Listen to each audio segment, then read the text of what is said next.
Yeah, hello YouTube, hello Rumble, hello locals, everybody. Welcome to Inside the Numbers with the People's Pundit.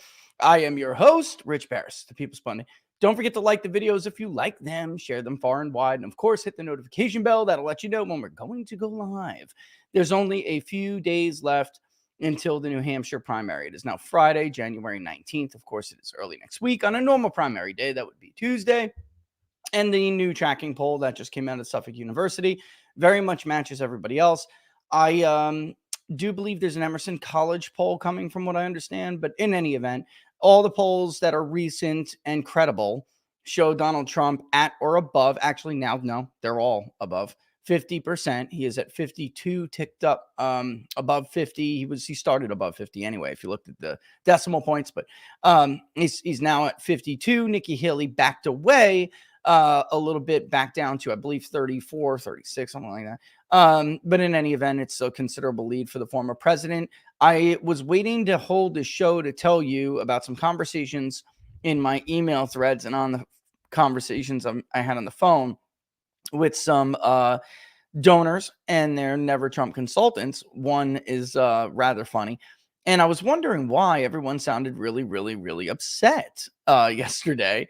And it's because their polling's going sideways in New Hampshire on Nikki Haley. And this morning, David Paleogos dropped that new tracking poll for the Boston Globe that is conducted by Suffolk. And he said something that I think matches exactly what I thought it was and what I think they suspect it is.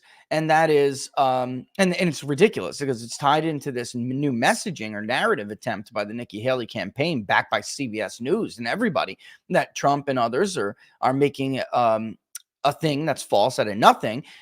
Her campaign has spent millions of dollars attempting to get Democrats, and what I've told you are behavioral Democrats. They're independents, registered MPAs or nothing, unaffiliated, but get them out in the primary. Now, in New Hampshire, the deadline for Democrats to change their registration was in October. However, there are a lot of independents in New Hampshire, which is why it's not that close of a state anymore. And they lean to the left. They come from Massachusetts. They come from elsewhere. They're educated. They have money, and they don't like working class people. So come on, let's get real. So they don't understand their values. So that somebody like Trump, their message they don't like. She has been trying to get them, those who lean left but don't like Joe Biden, to vote for her. We saw it in Iowa, for crying out loud. Anyway, Trump's initial hit against Nikki Haley, and we'll talk more about this with Liz Harrington, the campaign spokesperson, when she comes on. But originally, he started hitting Nikki Haley on immigration and raising taxes and all these other things that she's flip-flopped on. It's unbelievable. And in any event, that certainly helped him with Republicans. However, the polling clearly shows two things happening. One, there are independents and they lean left that are kind of backing away from the idea of casting a ballot for her. And then there are other independents who are actually changing their mind. So why is this? Because Trump started to hit her on other things that they care about, which is something I've been alluding to now for a couple of weeks. If you've been noticing or paying attention, and I got a little bit more forward with it this week, these last 5 days or so. These people support big government programs because they're virtue signalers. And people ask me all the time, like, why the defense industry and the establishment includes these like big government lovers and also defense industry lovers. Well, the truth is, folks, I mean, the same people who make money off of the defense industry make money off of the social programs. You'd be surprised probably to know that Northrop Grumman, Lockheed Martin have contracts with states all over the country dealing and administrating their welfare systems, their social security uh, software tech. I mean, it's crazy what they have their hands in, and they're not. It has nothing to do with welfare or anything like that. It's that they have tech that is used by these contractors. A lot, even states like California, or I would say like the county of Los Angeles contracts out things like welfare assistance, and also even parts of their Department of Children and Family Services. It's crazy. These people have their tentacles everywhere. Anyway, the key for Trump to hurt her with this group of voters was always very clear. She's going to take your coveted, beloved social welfare programs, your Medicaid, your Medicare, your Social Security. She's going to raid them like a Viking and spend money on foreign wars. And since Trump has hit her on that, that has been a problem. Also, as I've stated, the connection with Boeing makes people like that cringe. They don't like big business. All right. So a lot of them in New Hampshire are kind of like old school liberals, but they don't know they're not liberals anymore. Yeah, it's weird. I mean, New Hampshire's a funny and finicky state like that. All right. So anyway, the polling's going sideways for her, and that's why they're also like, I was just telling Laura about the exchange, the email thread, and it's actually rather funny because I told them that, and they got their hopes up. One guy has been with Nikki Haley now since he dumped DeSantis. He's a Wall Street donor dude. And the other guy, you would know, somehow, the Jeff Rose circle has managed to weasel their way into parts of like the Haley campaign, which they've been doing the entire time. There was polling from the PAC and other allies of DeSantis going back months where they were testing DeSantis in Iowa, but then also throwing in like a Nikki Haley and a Tim Scott, because what were they doing? Looking for the next check to cash. And now that they've pilfered and plundered and raided the donor money that was for Ron DeSantis, there's nothing left. So they're looking for the next home. Listen, I'm not going to get into it. Not yet. I'm probably going to wind up doing a whole segment on it. Jeff Rowe and company have a habit of double dipping. They are two-faced backstabbers who go to one candidate and ask to work with them. And then while they are actually working with them, despite there being contracts, they have gone to try to poach their opposition in primaries. Why? Money, and also so they can put the 95% success rate on their website. And I'm addressing this for a reason, because we're going to go over an article in a minute where he attacks the people who wrote the article, and because they're critical of him. But the truth is that number on that website is totally full of crap. That includes all the incumbents that are in safe red districts. They bully their way into it. They have not had a good record of winning serious competitive races anywhere. And anytime they go up against MAGA, they get crushed. So they've learned to wiggle their way into all lanes in a Republican primary. So, if one guy gets their ass kicked, at least they can say, well, we still won that race. It's unbelievable. And I'm going to try to convince someone to come on and tell you a story, because we've already had John O'Shea on the program, and he told you firsthand, if you were listening, if you were watching that program, he told you firsthand what they did to him. And now the smears they're running against him because he refused to hire them, even though they were already poaching another candidate. The consultant class is really grimy, and it's a big part of this whole topic we're going to talk about right now, which is this concept. I swear, none of us knew this article was coming. But the truth is, Ron DeSantis has run the worst presidential campaign in modern history. I had no idea this Politico article was dropping. I was just saying that. And then, of course, my buddy and guest, Kurt Schlichter, has come on before in this program. It's like, I'll mention one thing. And it's kind of like exhausting, because for the last 6 months on this program, on a daily basis on social media, we have pointed out things that they screwed up, things they did wrong, things they were doing wrong. They didn't want to listen. And now you what? Want me to go back and handicap it for you because you weren't paying attention?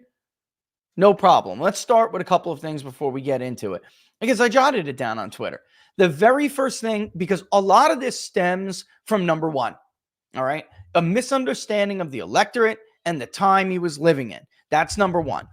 You have got to have, I say this all the time, you have got to have a presidential justification, meaning your coherent, persuadable reason, justification for running for president. Why are you the man or woman in this moment for the job? Whether you like, whether you love or hate Barack Obama, he very clearly had a presidential justification. If you're as old as me, you can go back to Bill Clinton. He very clearly had a presidential justification. Even George W. Bush, when he ran not as a neocon in 2000, he had a very clear presidential justification. And my God, if Donald Trump didn't have one. Ron DeSantis didn't have one. His justification was, I'm the Trump without the Trump. Pick me. Instead of drinking that Guinness, take the Bud Light. You're still going to love it. It was never going to work. They also failed to realize that nobody gave a damn about COVID. Not anymore. There are two reasons why the COVID narrative, he's a COVID champion, didn't work. And I've said it before and I'll say it again. The producer of this show, my lovely wife, had to live and experience it. I am sick and tired, and I've been, of influencers who were living in California at the time telling me what did and did not happen in the state of Florida. One reason it didn't work. It's not true. He was not a champion against Fauci until much, much later. He closed two of the largest beaches in the state and then gave local control to the rest, and they closed the damn beaches. Very few were open, but it didn't matter anyway because by executive order of the governor, all of the supporting economy was closed. Nobody was allowed to worship in church on Easter. The president of the United States was already saying by then, the cure can't be worse than the disease, and you have to let people worship the resurrection during Easter. Didn't happen. I know. My church tried. They were going to have the state come down on them hardcore. And so what about gatherings? Let's not forget about the gathering limitation. I mean, and she's, I'm sure, chomping like a bit to get in here because at the time, my wife still worked for the state, worked for the school district in Alachua County. She was forced to mask up, 8 months pregnant, even though schools were closed. And I'm deeply proud of her. Listen, even as somebody who, I'm not a fan of big government, but the truth is, and Laura will tell you, a lot of these children, if school is not open, they will not eat. So she had no problem going in, even though school was closed, to feed these children who needed to eat. And believe me, they, especially in certain neighborhoods, they flooded in with family members and not just kids. They brought their uncles and everybody who couldn't eat, and they were fed. However, they were forced to follow ridiculous, unscientific guidelines while doing it. And if they didn't, they had the hammer come down on them. 8 months pregnant, problems, doctor's orders, had issues with breathing. They didn't give a damn. So number one is it's not true. I know several people who were deemed not to be necessary, and they are now out of business. We've gone through this all. I'm not going to reiterate. And on the vaccine, I'm tired of hearing about it. Laura and I were right there while he was with eating grin, ear to ear, dying to jab Henry Sayer in the arm, the oldest World War II veteran living in the state at the time. He was dead weeks later. So cut the crap. Now, whether he was or was not from the jab, we don't know. We don't know. But don't tell me that he was some kind of anti-vaxxer. 2, because of all of this and misunderstanding the electorate, they didn't know what lane they wanted to run in. They wanted the voters to believe they were in the MAGA lane, but they wanted to tell the voters that they weren't. Enter Tucker Carlson. Okay. Oh, first of all, the one mistake before all of this was lying to the voters, lying to the public. When I came out and told you that he was meeting with Kevin McCarthy's donors and Paul Ryan people, Paul Ryan world, to meet with them in different settings and capacity to get donor money, they denied it. I said, he's lying, he's running for president, and that's fine. They're already doing polling. They're focus group testing people. Ed Rollins later admitted to it, and that's fine. But why lie about it? Because you want still MAGA money to drip into your PAC, which you then transferred over to your presidential PAC. So you wanted to dupe voters. How angry do you think some of those voters were that you wound up? They gave to you because they thought you were an ally of the president. How angry do you think you made them when you stabbed him in the back? Loyalty does, in fact, matter to most people. It does. Whether you think Trump isn't, entitled. We would hear all these things from my buddy Schlichter and others. He's not entitled. That's not the point. He's not entitled to it. You got to earn the presidency, whatever. Absolutely. But that's not the point. And then lying about it sows seeds in the voter's mind, seeds of doubt. Who is this guy?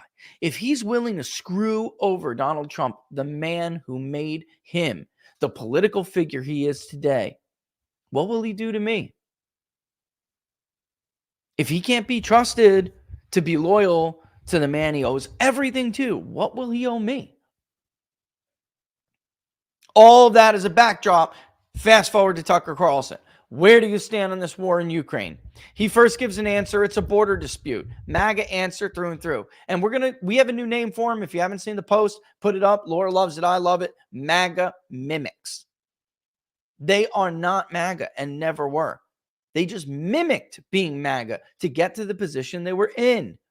But the problem with that is you can't pull it off forever.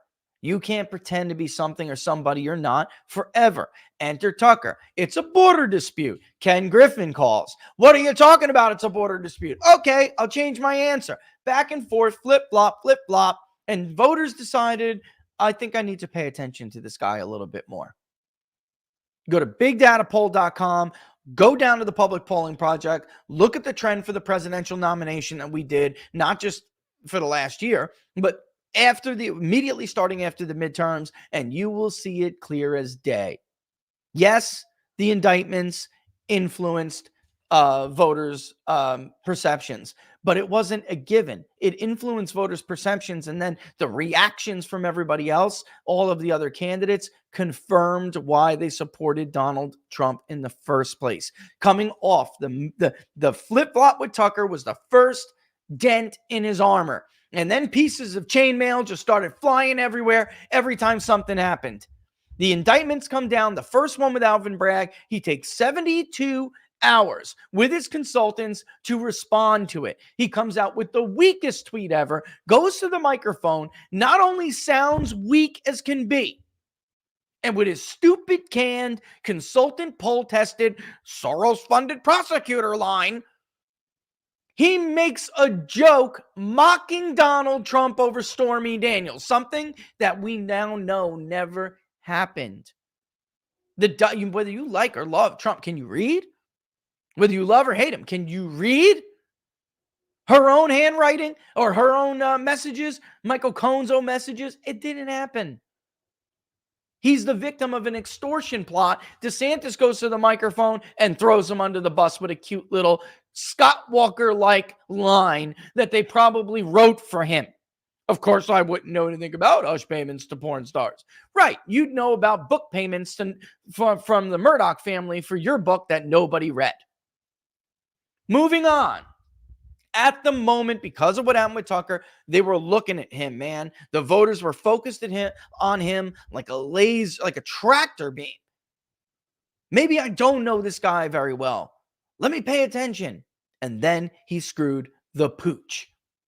And right then and there, that model of unpreparedness from his campaign, unable to react, answer, lead, forget about direct. The news cycle plagued them time and time again. And then They failed to be a MAGA mimic, a convincing MAGA mimic.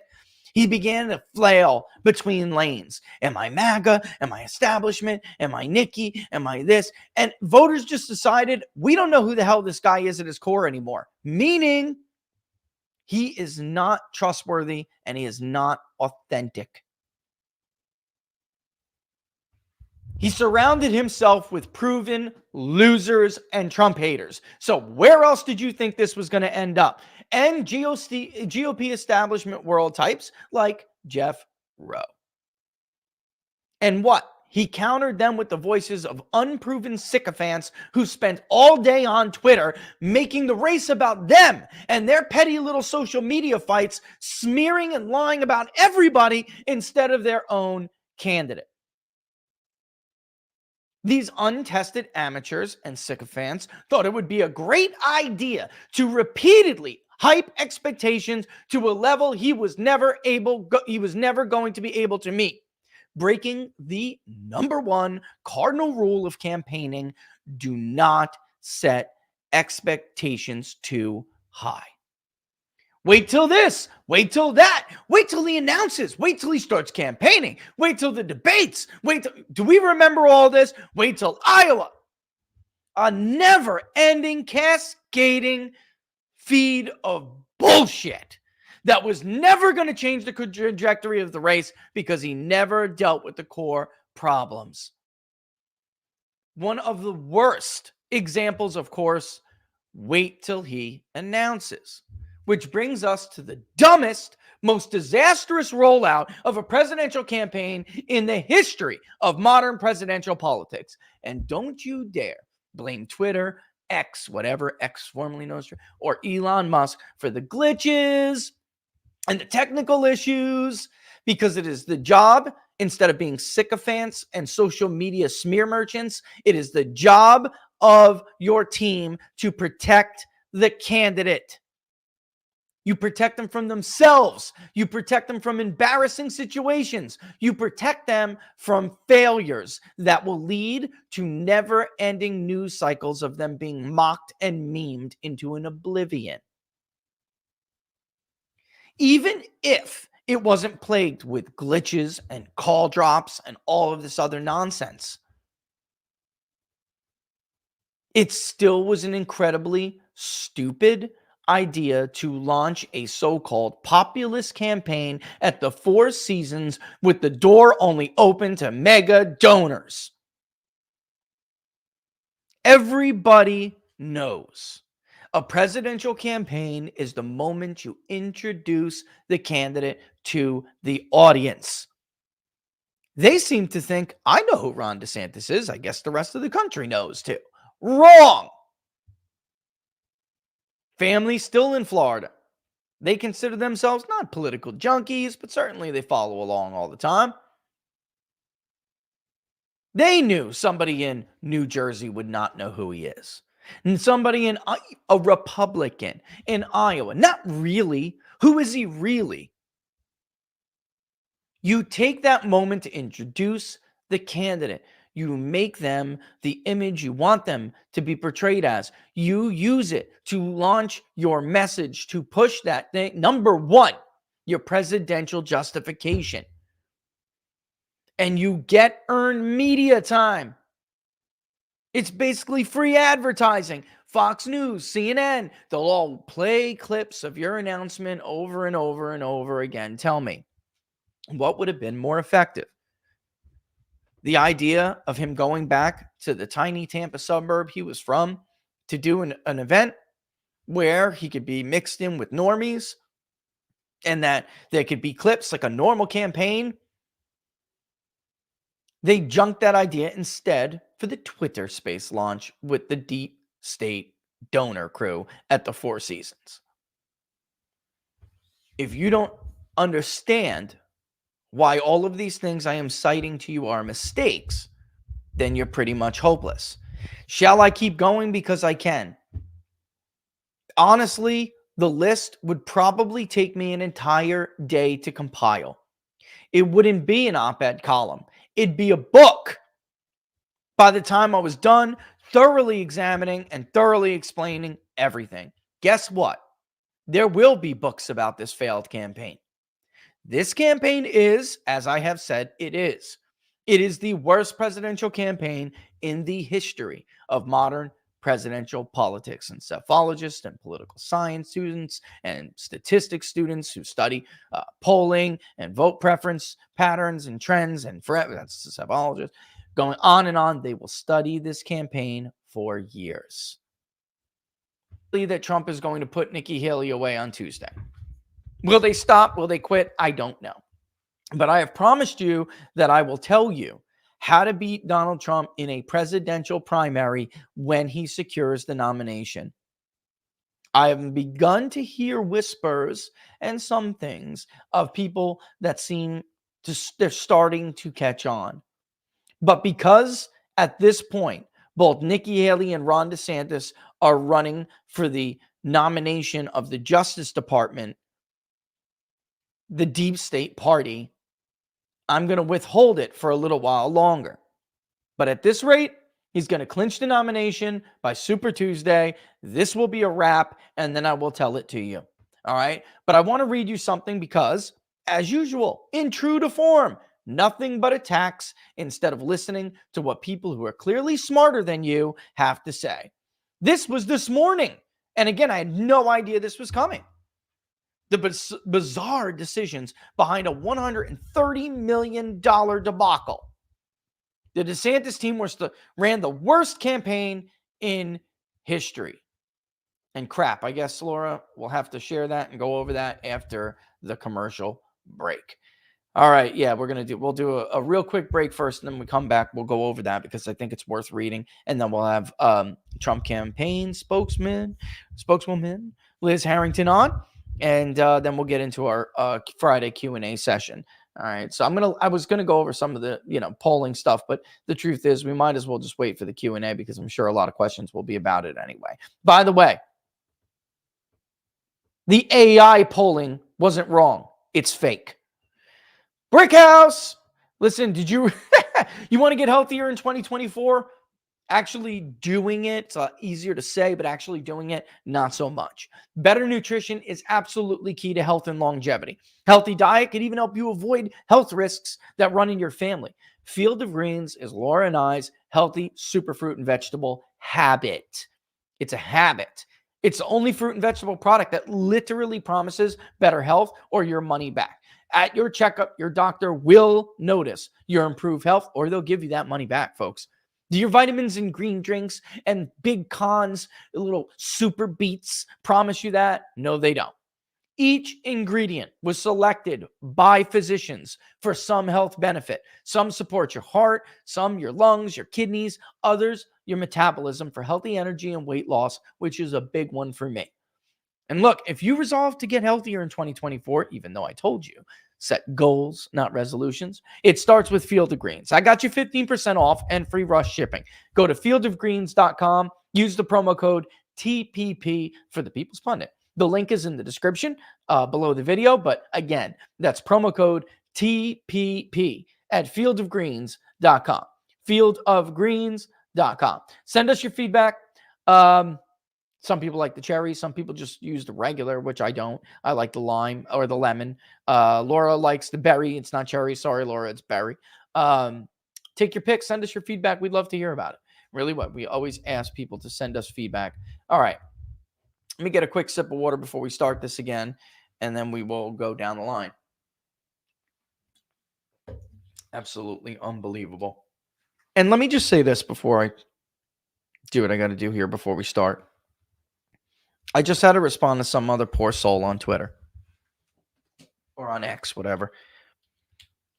If somebody lied to you about the state of this race, about the handling and management of these campaigns, if somebody told you the DeSantis campaign was doing great, and I heard unnamed sources that the Trump campaign has this problem and that problem, and they're broke, and the polling is rigged, it's totally fake. The 30-point lead is fake. Check out my cool new AI poll, even though I know nothing about polling and I have no AI software. I got a subscription to Grok.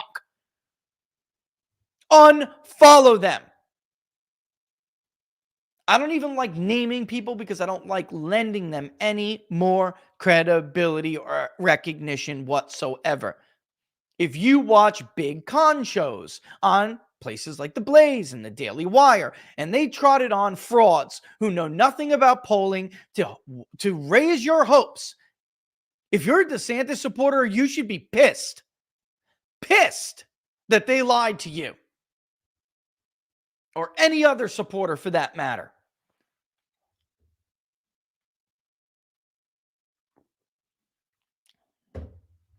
Some of these people have been running scams like that for years. As one just got revealed yesterday, Glenn Beck, when he was still back in 2010. You know, I got this new kind of like artificial intelligence software where I can kind of like, instead of being those, you know, fake pollsters, I can be this guy who moseys around in the room and just eavesdrops on all these other conversations. That's why I'll be more accurate. Sound familiar? That was 14 years ago. They're like Frank Abagnale Jr. They're con men who learn just enough about something to pull the con over on people who don't know better. And they recycle it and put it in, they just make it in different, like you re-gift a crappy gift nobody wants. You just put new shining wrapping paper on it and call it a new gift every year.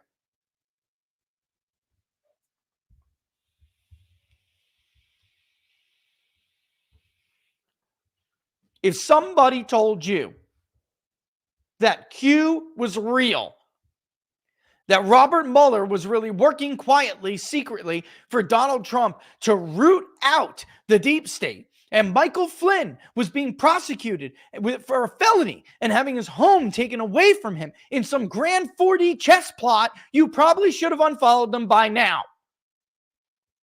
If many of these very same people misled you about the state of this race, you should probably unfollow them now. Unless you want to be lied to. Opinion, Kurt Anderson and Alex Castellanos, for people who don't know who they are. Kurt Anderson, you should know, he's a veteran of the Reagan White House, former political director of the RNC, and a founder of On Message Inc., a Republican advertising and polling firm. I don't know that much about them when it comes to their polling, but I can tell you about their messaging. I know people who have used them before and have been happy with their product. They also, by the way, if I'm not mistaken, Kurt Anderson was Sean Parnell's campaign director. Alex Castellanos is a Republican strategist, the founder of Purple Strategies, and a veteran of 4 presidential campaigns. All right. Alex is the analyst, the so-called right-wing analyst for CNN. This is going to sound very familiar to you because these are names that we invoked all throughout last year, especially the second one. Tim Pawlenty's and Scott Walker's presidential campaigns can breathe a sigh of relief. The mantle of worst Republican presidential campaign ever has been lifted from their shoulders, stolen by the crew that ran Florida Governor Ron DeSantis' campaign into the dirt. And you can say it's still going on right now if you're a DeSantis supporter and you like to have your head up your ass, knock yourself out. Everybody's being fired. Even the war room is done. I just listened to some, and you know what? I always feel bad for somebody who lost jobs, but some of these people prove themselves to be very, very low character. And then even yesterday, not going to get into who it is. Even yesterday, I tried to give them a message and warn them when they came out yesterday morning swinging over how Donald Trump wasn't going to be on the campaign trail today. He's hiding in the basement. And I sent a message saying he's at his mother-in-law's funeral.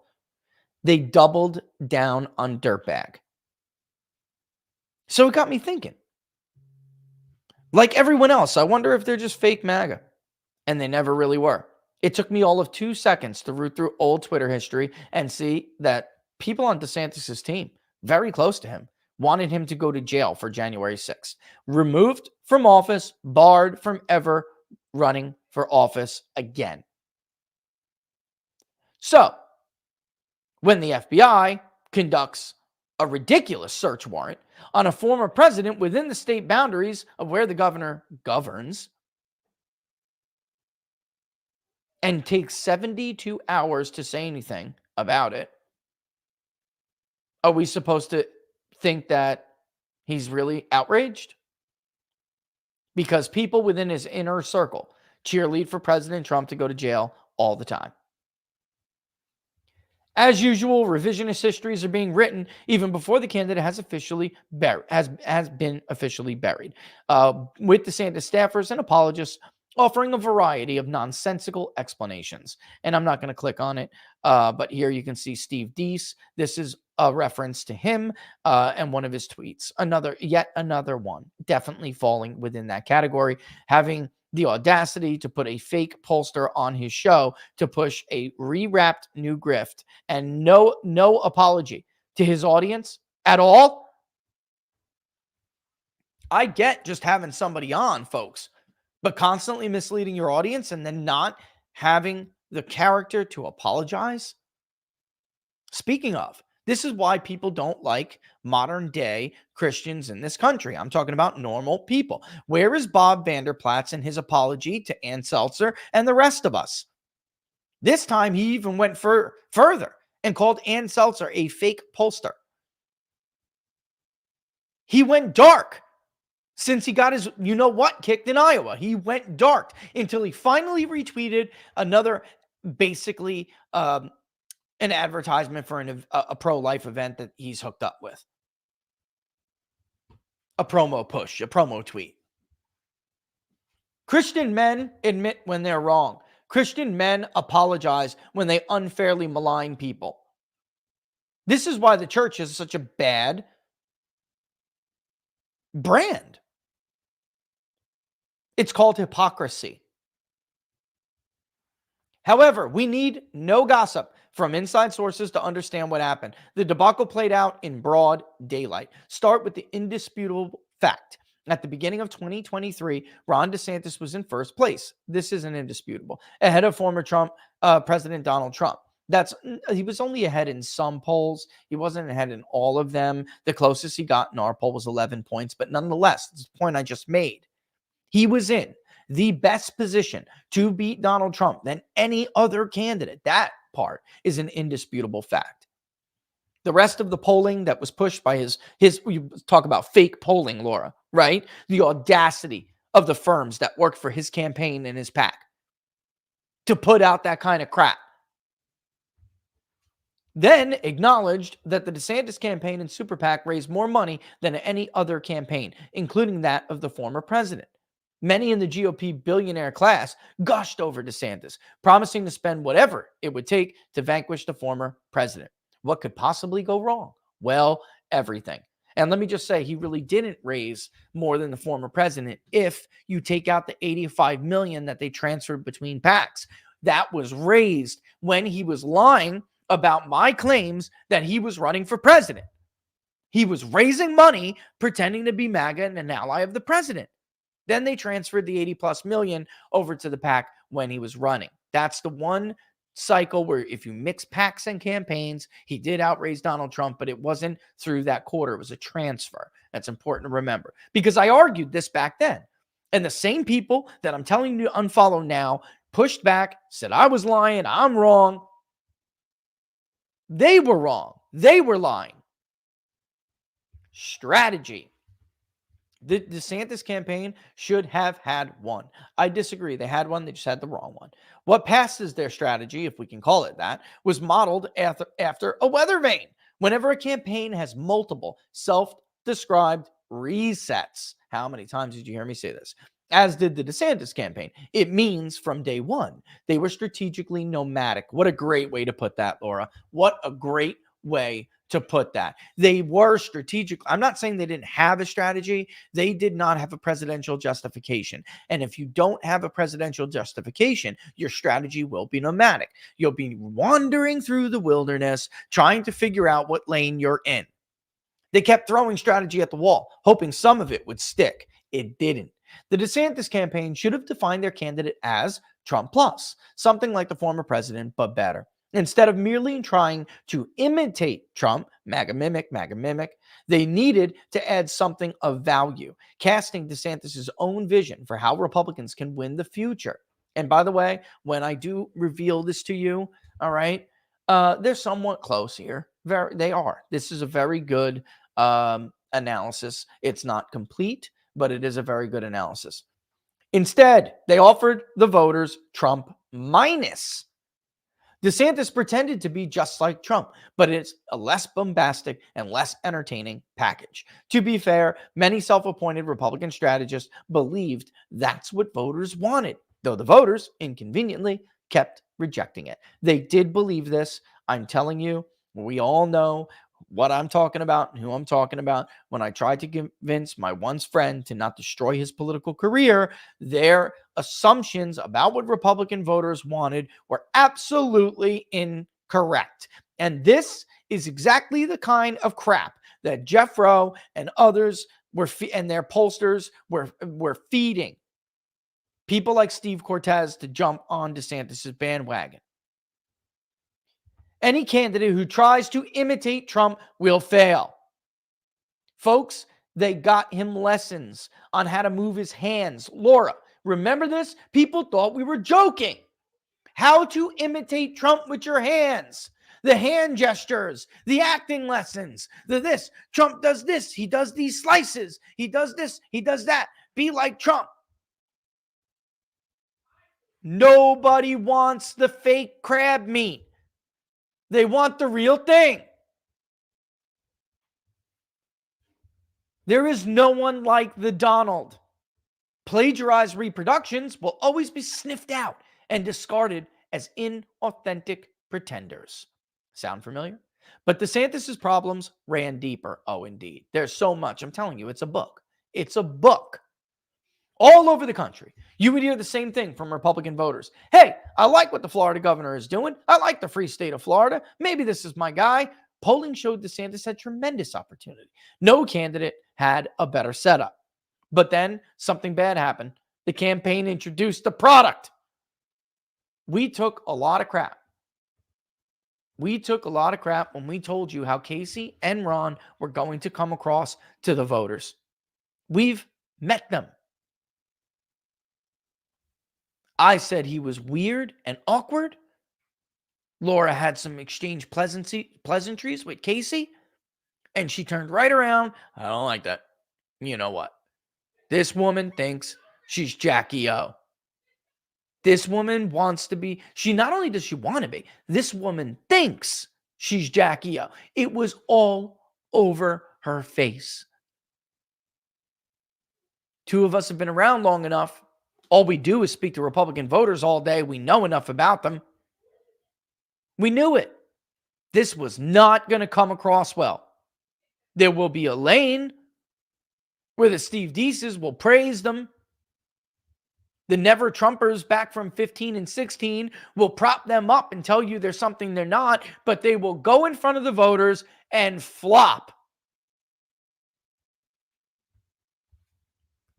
19th century French wallpaper. Carpet. The candidate did not match the hype. He was less than advertised. In person, he was a diminutive politician. The campaign introduced him to the nation as a bright but socially awkward introvert, a nerd who did not enjoy people, which was a problem since voters tend to be people. I mean, Laura, this is so hard for me not to laugh. Laura's laughing. She gets to laugh. I'm in front of the microphone. It's hard for me not to laugh. The campaign's rollout didn't help DeSantis' image at all. The decision by the DeSantis team to have him travel to early states campaigning for president while pretending to not be a candidate was disastrous. Thank you. Not only that, but actively attacking me in favorable media outlets for telling people he's lying. It's dishonest, and it conveys weakness. Trump savaged him over it while he ignored it because he had no choice. It was also a too cute by half strategy straight out of the 1990s that fooled absolutely no one. DeSantis' official launch on Twitter was a flop too, a mess of slow feeds and broken connections that did little to make him seem competent and strong. First impressions are wildly important in politics. The campaign never recovered from its pitiful Twitter kickoff. Its discomfited candidate and the wandering purpose of his candidacy. To the campaign's surprise, the message that I'm just like Trump, but awkward, shorter, and less interesting did not seem to catch. And let's not forget, while they all seem to hate Fox News now, the Murdochs gave this man a $10 million book deal and a year's worth of free advertising. Laura Ingram's entire show, the day of the kickoff, praised him, gushed over him, called all sorts of brilliant, genius, crazy things, when the rest of the world were looking at reality going, what are these people talking about? Why? Because they were told to shill for him.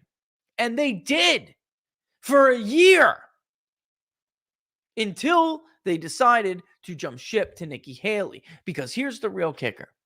The Murdochs, the Peter Fies, the Ken Griffins, all of the people he got in bed with making a deal with the devil to turn on Donald Trump, they used him. They used him like Robert Barnes and I, in the first episode of the new year last year, told you they were going to use him. Why? How did we know? They were saying it. George Soros said, this is the best possible thing that can happen this year. We could use Ron DeSantis, who everyone knows wants to be president, and his wife, who wants to be president more than him, wants to be first lady more than he wants to be president. We could definitely stroke those two massive egos, push them in the race, destroy MAGA, fracture MAGA, and then stick Nikki Haley in there. Charlie Kirk and I told you a year ago this is where we would be right now. We should have Charlie on, actually. The campaign and Super PAC, which acted as one entity, which is going to be a problem for him. If you think you've seen the end of this, you have not. Expect the Justice Department to investigate, never back down in the DeSantis campaign. Expect it. Like I told you, nobody's ever done this before, and they were going to have FEC problems and complaints, and it happened. I'm telling you now to expect it. They did not meet the quota for events, Laura, in other people's names. There's social media evidence of Jeff Rowe talking strategy in certain events in Utah with donors and members of the campaign. You don't exactly have to be Columbo to make that case. She's laughing. Your laugh, I'm in love with your laugh. I always have been. It's so real. Well, I'm in love with you, so that's a good thing. I know we're on the right track. They bragged that they had a lot of, quote, algorithms, end quote, 1,400 different pieces of creative, unquote. That is code for rapaciously expensive advertising. Thank you. We told you back then, this just smells like a grift. It's total BS. They're not going to do what they say they're going to do. They're going to pilfer and plunder. They're going to stuff Jeff Rowe's pockets so he can pay for his Ozempic, and that's going to be the end of it. And they will do nothing. The grassroots door knocking is a lie. They're hiring the same firms who robbed Adam Laxalt, who were marking down fake data while they were playing the freaking machines at Caesars. They would have been better off producing one compelling piece of creative. The campaign and Super PAC spent millions on advertising that failed to move voters to their candidate. That's not just an assertion, it's a fact. No, they could go even further. It's not only that it didn't persuade anybody. We have the polling data. Other people have the polling data. Their own campaign and PAC have the polling data. They were never back down, was so bad at this. They actually cost Ron DeSantis voters in Iowa. They backfired. They pushed MAGA back to Donald Trump, and they pushed some of the others to Nikki Haley. They actually hurt Ron DeSantis in Iowa. Perhaps it did not help that the advertising, like the campaign, tried to sell two conflicting positions or propositions, both. It argued that their guy was more electable than Trump, but also that he was just like Trump. There was no market for the Trump who wasn't Trump but could not be himself. That's a mouthful, but man, that's a profound statement. There was no market for the Trump who wasn't Trump but could not be himself. Think about that for a second. It's funny, but it's also very true. And here's the other problem. The electability argument was false. Then, unfortunately, the People's Pundit came around and started measuring the Trump or bust voter. The results were so significant that we, on this show, this polling firm, this little independent polling firm with this little podcast, pushed big media folks, university folks. David Paleogos at Suffolk University, Beacon Research, and a whole slew of other people to ask the question, is this guy right? And then, oops. See, when a pollster has the same sample of people, and it's like this Nikki Haley poll in New Hampshire from Marist, which conveniently didn't poll the primary. That's hilarious. When you have the same sample of people and you don't ask those people about whether or not they're going to turn out for different candidates, then you could get very misleading responses. For instance, this is what happened with Rick Santorum against Mitt Romney. It would show Rick Santorum is going to lose, but Mitt Romney is going to beat Barack Obama. Even in 2016, everybody has a chance to beat Hillary Clinton, but Donald Trump. He's the weakest candidate. When in reality, Rick Santorum would have been a much stronger candidate than Mitt Romney against Barack Obama. Donald Trump was the only person who could beat Hillary Clinton in 2016 because of the Trump or bust vote, coupled with the Obama-Trump vote. We showed you these little polling tricks before, and it just fell apart. We threw a massive wrench in their cog. Other pollsters started to confirm it. His favorability started to collapse because of everything that was going on. And by the time we got to Iowa, there was only a handful of people who still, because they wanted to believe it, not people who were truly persuadable or objective, because they wanted to believe it. The human brain is an incredible thing. We will convince ourselves of the most ridiculous things in the face of overwhelming evidence because we want to believe it. I heard an entrance poll interview with a voter on Monday for Iowa last Monday. The guy just was regurgitating talking points. You think he doesn't know that Ron DeSantis is getting creamed by Joe Biden right now in the polls? He wanted to believe it. Hell, my buddy Kurt Schlichter was pushing it, still is. There's no evidence to support it. The evidence clearly shows if DeSantis or Haley are the nominee, you could forget about these early polls because millions of Trump or bust voters are going to stay home and millions of Obama-Trump voters are going to vote for Joe Biden. The White House knows that. David Plouffe, who now is advising Nikki Haley, knows that. Yeah, Obama's advisor. Money. One way to determine who will win the Republican nomination is to ask the biggest GOP donors what they think and bet the opposite. This is why Laura and I don't mind doing it. Phone is always open. If you get my number, I will talk to you, even though you know I probably don't like you and I certainly disagree with you. But I always field call from donors. They call me whether they like me or not because they know that I'm right. And they will ask me, what do you think? And amazingly, every time I lay out what I think, they convince themselves, Laura, right? They go through this process of like, you know, they agree, they know what I'm saying is true. And then they go through this process by which they reconvince themselves of some other ridiculous argument. Being rich does not mean you are smart. Being rich, doesn't matter what field you're in, does not mean you know how to read a political room. And I am telling you, the GOP donor class is the least political savvy group of citizens in this country. The rich men north of Richmond who fund the GOP are completely clueless regarding the views and aspirations of working class Republican voters. Money can buy cowboy boots. Money can buy trips on private jets. Money cannot buy love in a presidential race. Money cannot buy love in a presidential race. They love this man. I told you, they adore this man. They trust this man. You will never break that bond. Only he can. Only he can, and he's not going to. Right, because that would come to the rise to the level of betrayal, and loyalty to Trump is a big deal.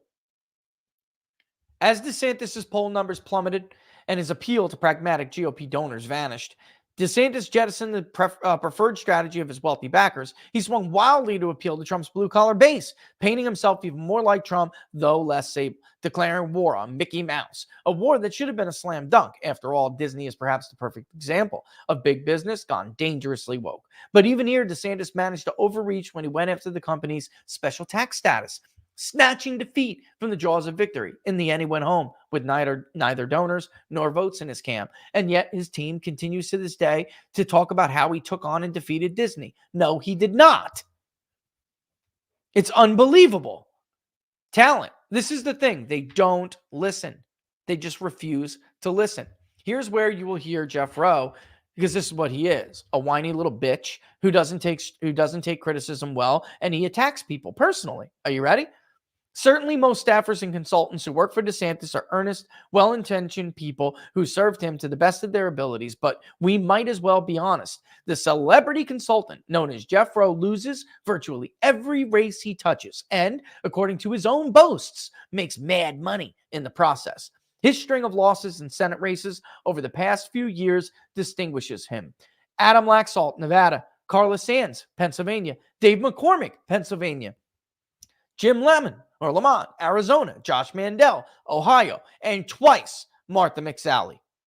So, but add Ted Cruz to the list of that running for Senate. It's close again. He almost lost it last time. He barely held on. Certainly had nothing to do with Jeff Rowe and everything to do with Donald Trump.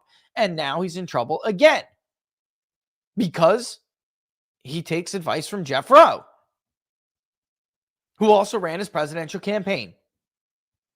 And you all should be scared in Texas because he works for Ken Paxton too. And Ken's a good guy. He's super MAGA. There's no doubt about it. But Jeff Rowe's Axiom Strategies is Ken Paxton's advisors. And they've been sucking up congressional races all through Texas this entire cycle. The smears against John O'Shea is because he is one person who told him to stick it, even though he is very good friends, has been for 30 years, with Ken Paxton. They just thought John was going to roll over and give it to them. But John is America First, knows Jeff Rowe is not, and on that principle, refused to hire them. That's a whole new episode. Some consultants believe the next thing to winning elections, next best thing, is to make money losing them. So if losing while hemorrhaging your money is your vision, Jeff Rowe is your man.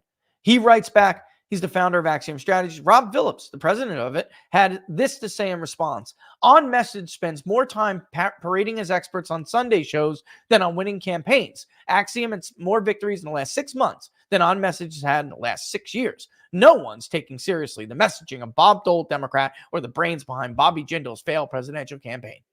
Notice they don't actually respond to what they're talking about. Jeff Rowe just attacks. He just smears.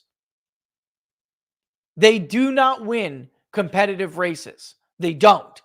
That little 95 or 98% win rate, Don Smith and I did the math. It's all from safe congressional districts they bully their way into, which is what is going on with John O'Shea in Texas 12 right now. Ken Paxton, God love him, let these filthy creatures sneak into Texas politics. They want safe districts, and that is where they get that number from.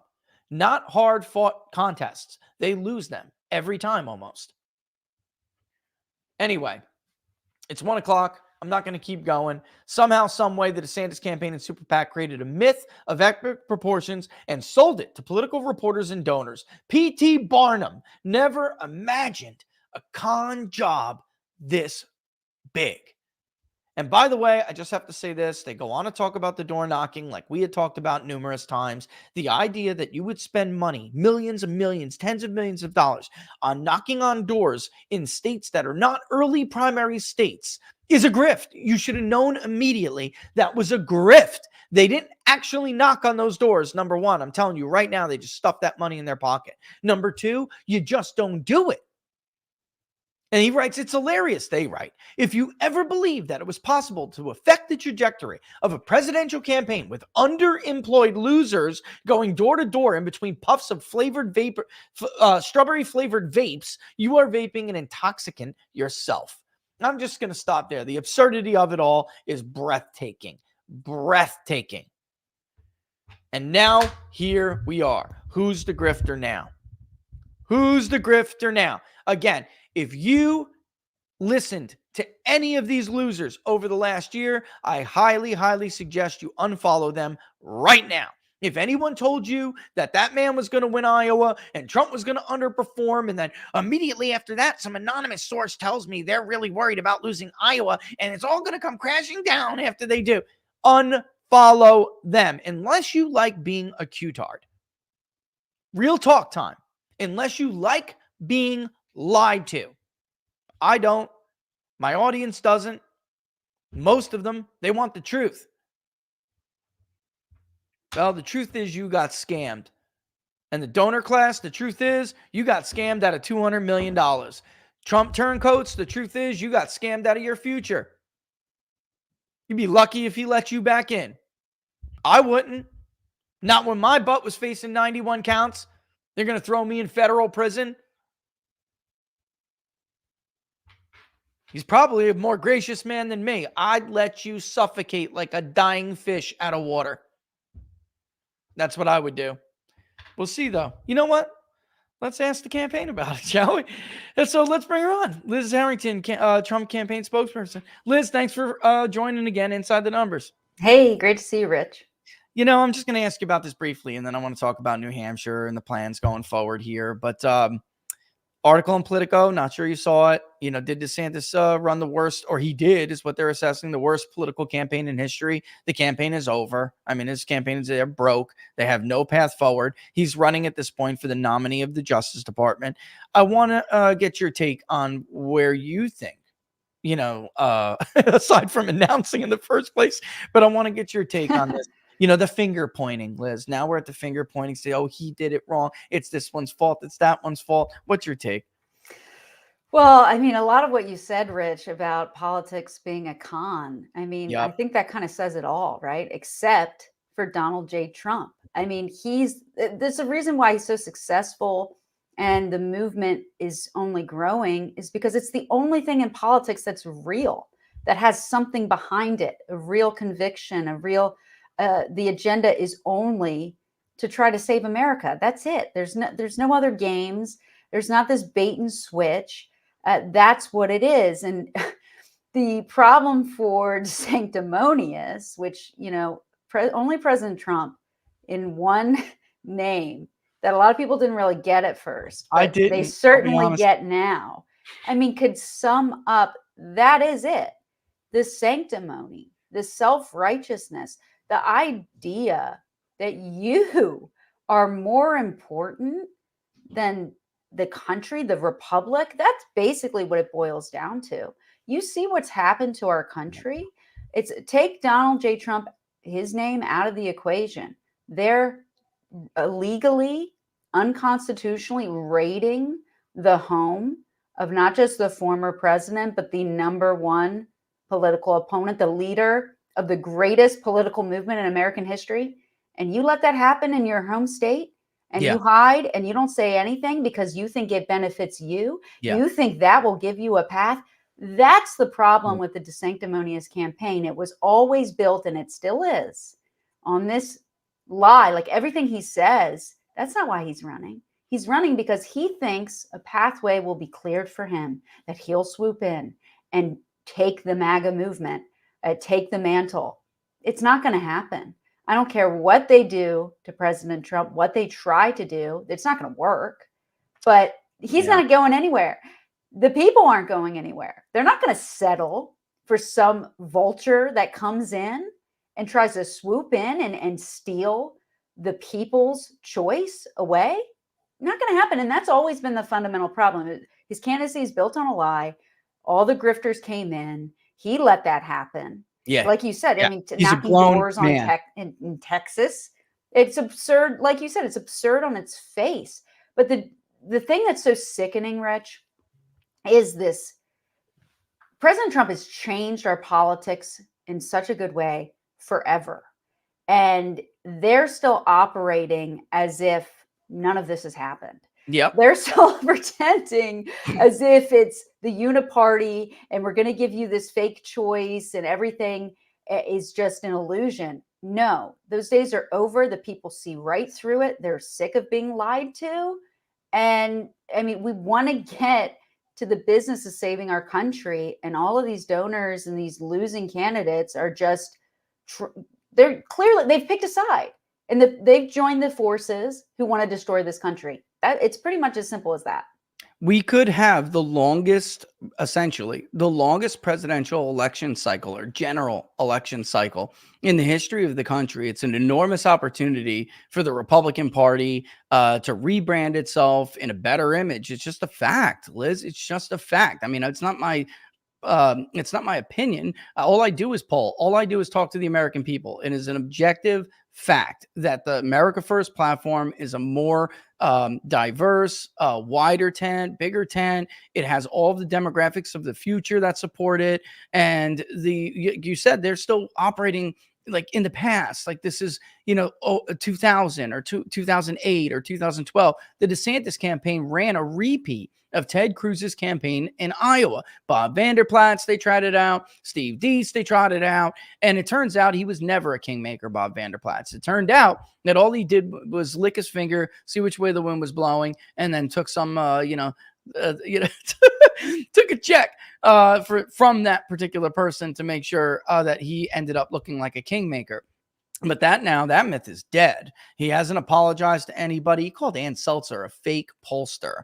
I mean, Liz, Ann Seltzer? I mean, I'm used to being called all sorts of names, but she's usually put up there on this pedestal, and for it to go after her like that, just incredibly wrong. And then no apology, no nothing. I have to ask you about this because of stupid rumors that were going around. Iowa was a big victory. So congratulations on that.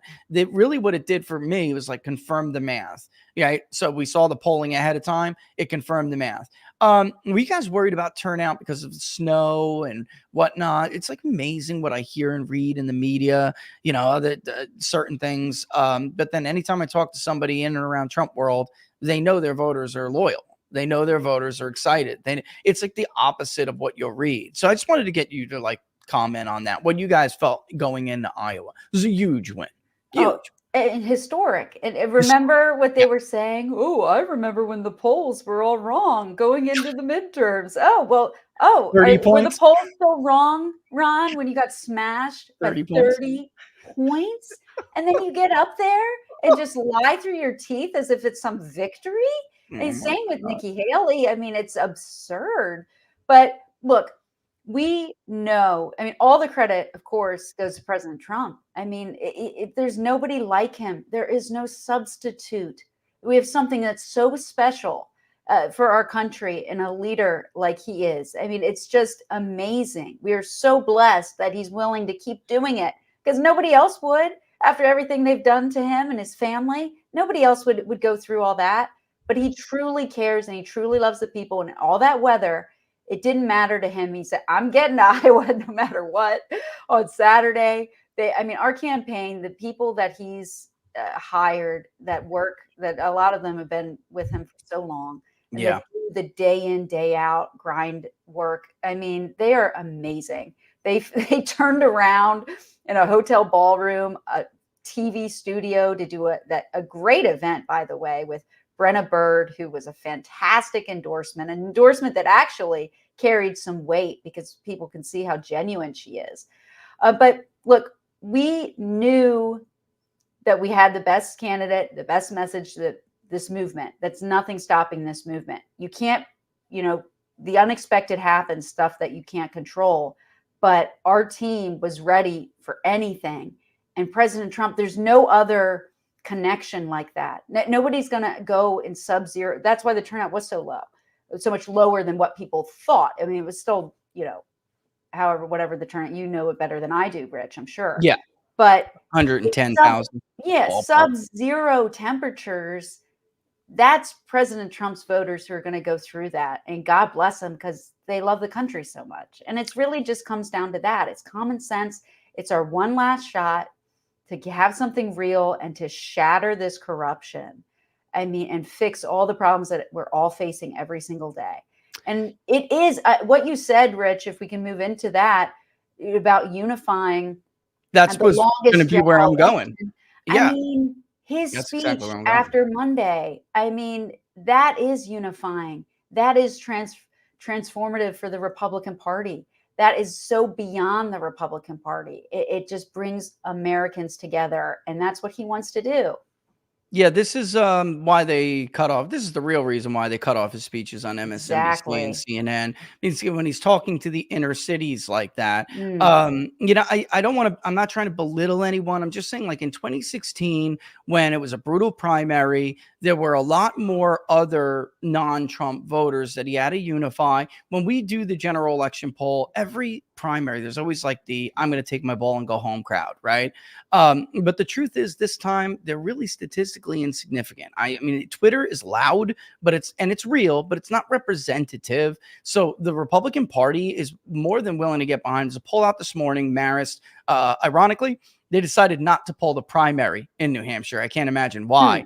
But, 80% of Republicans and Republican-leaning independents said they would be satisfied with Donald Trump as the nominee. That number was only 60% for Ron DeSantis and 50% roughly for Nikki Haley. So it's like they go talking about this unifying nonsense. I'm not gonna vote for Trump, and it's the complete opposite of reality. So my point is, like this is what I wanted to talk about. I don't want to bring up the charts. People know to watch the show. They know what it's the Trump or bust vote just dwarfs that crowd. It's not even close.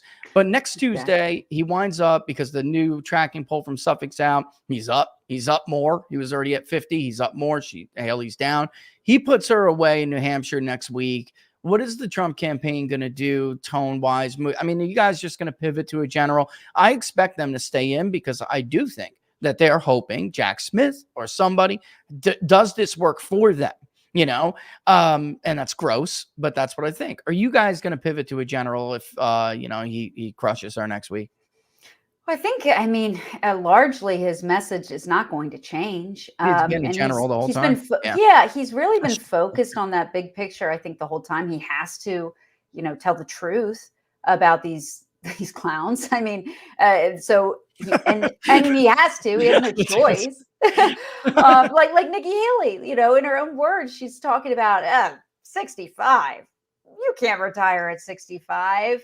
Hold off. We're not going to let you, with all the hard-earned money, your work, your entire life. We're not going to let you get that back. Nope. I mean, should they tell you who they are? And I love it, what you're talking about, this they're more electable and they can bring in these other voters. They're only unifying for the establishment, for the corrupt political class. That's who would unify. The Paul Ryans would unify with the Chuck Schumers to anoint Nikki Haley. That's what they want, because that's not a choice. That's someone who's controlled. Same with DeSanctimonious, but they've moved on from him because they know he's just, he doesn't got it. He never did. But that's what they think is unifying. But what's actually unifying for the country? It's President Trump. It's America first.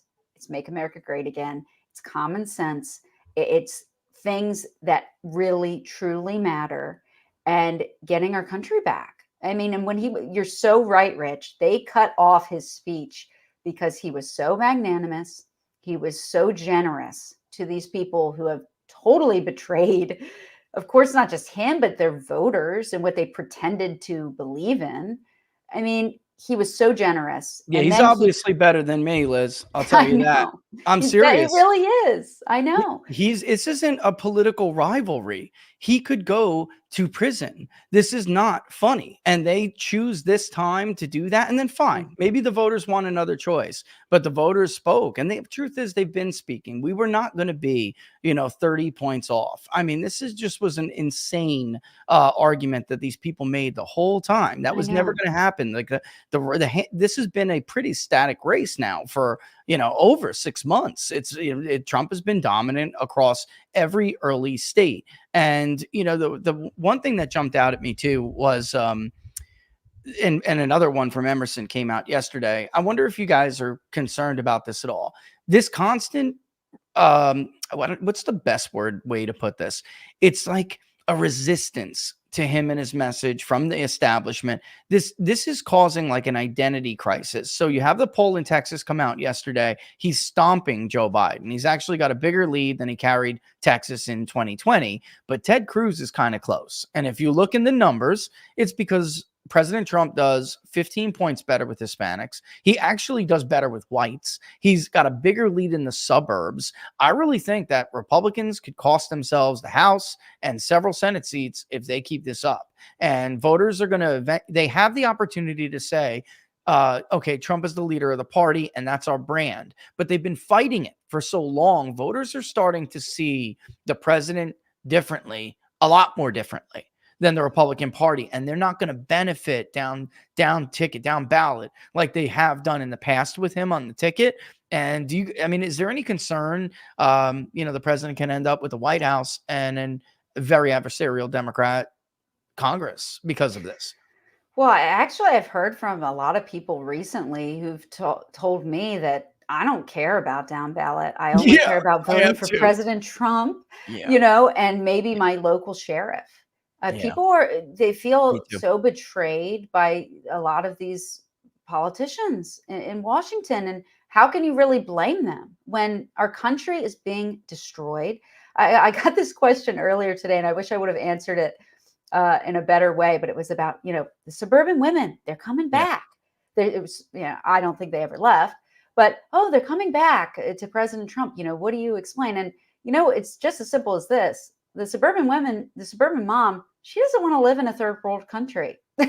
No, she doesn't. Imagine that. She wants a first world constitutional republic that her kids can grow up in and her grandkids can grow up in. I mean, it's really that simple. They're destroying our country. The cities are uninhabitable. I mean, they're literally just the crime. You don't want to go into them. It's sickening what they've done. They've made it into a third world where they don't go after real criminals. They don't enforce the law. They use all of their power, their corrupt power, to go after President Trump and their political opponents. That's it. We do not have equality of justice under the law. The cities are being destroyed, and our border being wide open every single day. It's destroying the entire country. So, it's very simple why he's doing so well. And because people have a memory, they know what it was like when he was president. And it was so much better. He's the best president. It's Grover Cleveland. There's just no comparison, especially when you've seen the choices we've had and the empty promises in years past, mainly from the Republicans, and just recently. And they said they were going to do all of these things, Rich. What have they done? Yeah.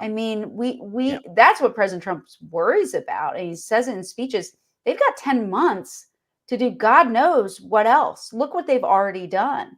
We need action now. We need backup in Congress. So it would be in their best interest to promote President Trump. Because like you're saying, you can't win the general election without MAGA.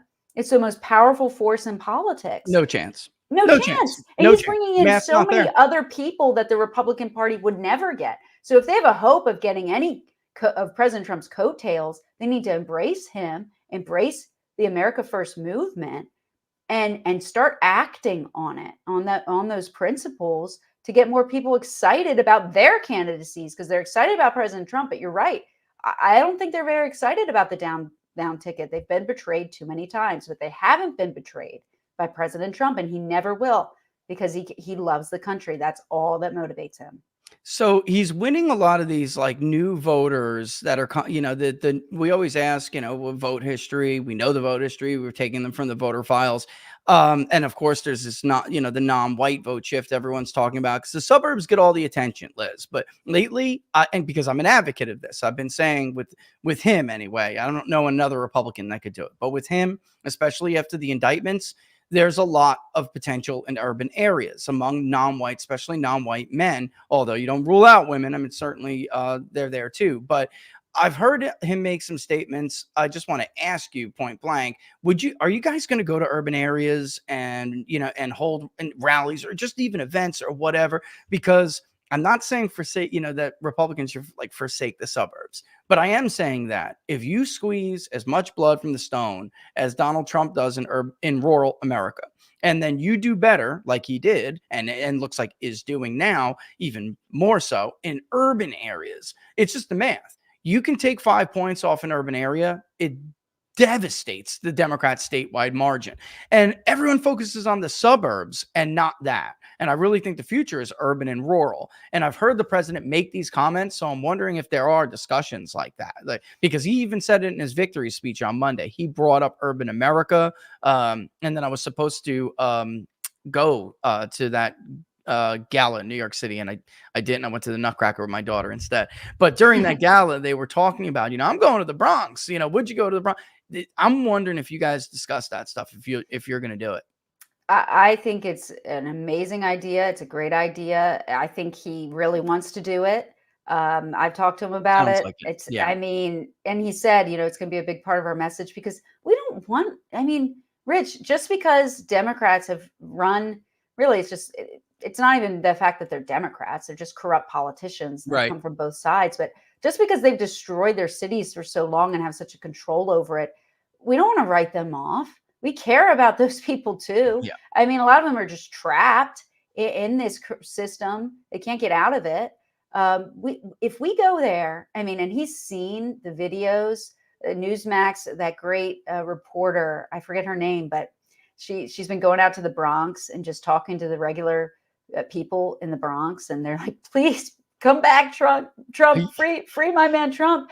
And it's amazing. No shortage. And he's seen that. And he would, the reason why it's so amazing, and not just because, he would get such a big crowd in these cities too. It would shatter their narrative that, they can only lie so much. And when you're staring at the truth in your face and you can see it, just how popular and well-loved he is, there has not been a leader of a movement like this in our country. There has not. And he would absolutely peel off huge sections. All he has to do is just show up and meet with these people in Chicago as well. They've been crying out. I was just going to bring that up. We just meet with us. Somebody. And I think it's a great idea. I think he's definitely open to it. He's thinking about it. I don't know if anything is specifically in the works yet. We got to fight off these donors lighting hundreds of millions of dollars on fire first, which is just such a travesty. But absolutely, I think he's the only one that can do it. And he's the only one that has that winning message that they need. We all need this. This is really about everybody in America. And as long as, if you fix your, local community and you still live right outside the city that's just completely being destroyed, it affects everybody. It's just like the border. It affects everybody. So absolutely. And I love what he's been talking to, Rich, real quick, about fixing DC, how it's what horrible. A dump. Oh. It's a dump. It's terrible. And hate going there, Liz. We should be proud of our capital, and our history. And we should be, honoring it. And yet this is where, it's very fitting for right now, the reflection of who's running things. It is, but it doesn't have to be that way. We can restore, goodness to that capital. We can. And he's the only one that's talking about that. It's such an important thing to talk about.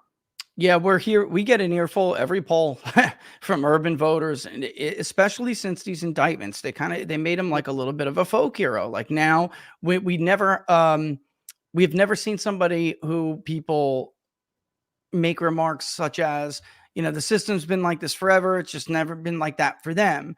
Now, like we could vote for somebody who knows what the system does, like how the Yeah. system can abuse you. So it's just an enormous, I think it's an enormous opportunity. I don't care what people say.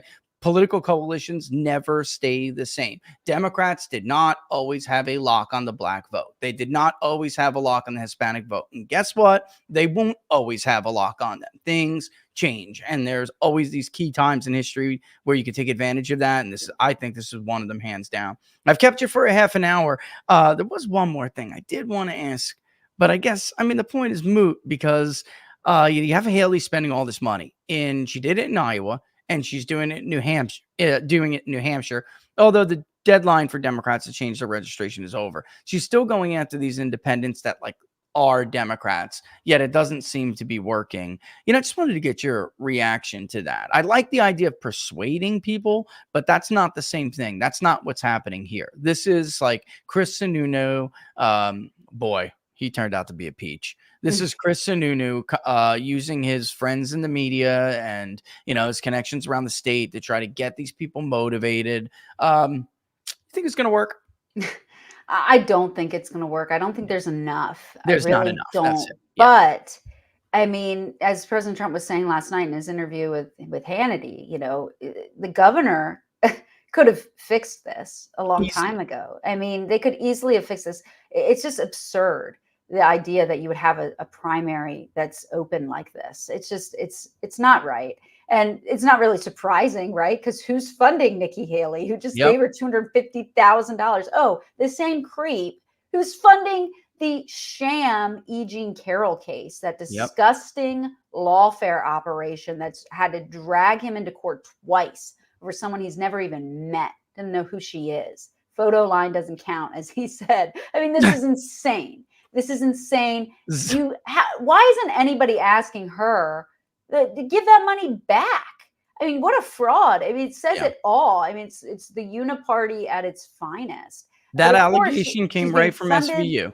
Oh, yeah. Sorry. It's she's getting funded by Democrats. She's asking Democrats that they try to deny President Trump his 99 county sweep with Democrats in Iowa. It's a joke. It's a joke. And they see right through her. People see it. And people are waiting out in the snow, Rich, for hours on end to see President Trump. As long as we have a free and fair vote, I wish every election was like the caucus they have in Iowa. So simple, so transparent, the old-fashioned way. You write it. They even ran out of some ballots. They did it on a legal pad. It's counted in front of you. You don't have to question it. You can't. All eyes are on it. And that, unfortunately, we do not have anywhere else. And it's a shame. But I think we'll overcome it. I really do. And nothing's going to stop this movement. Nothing will. The people, as President Trump said in his inaugural for the first term, I'm giving power back to the people. That mission continues, and he's not going to stop until that is complete.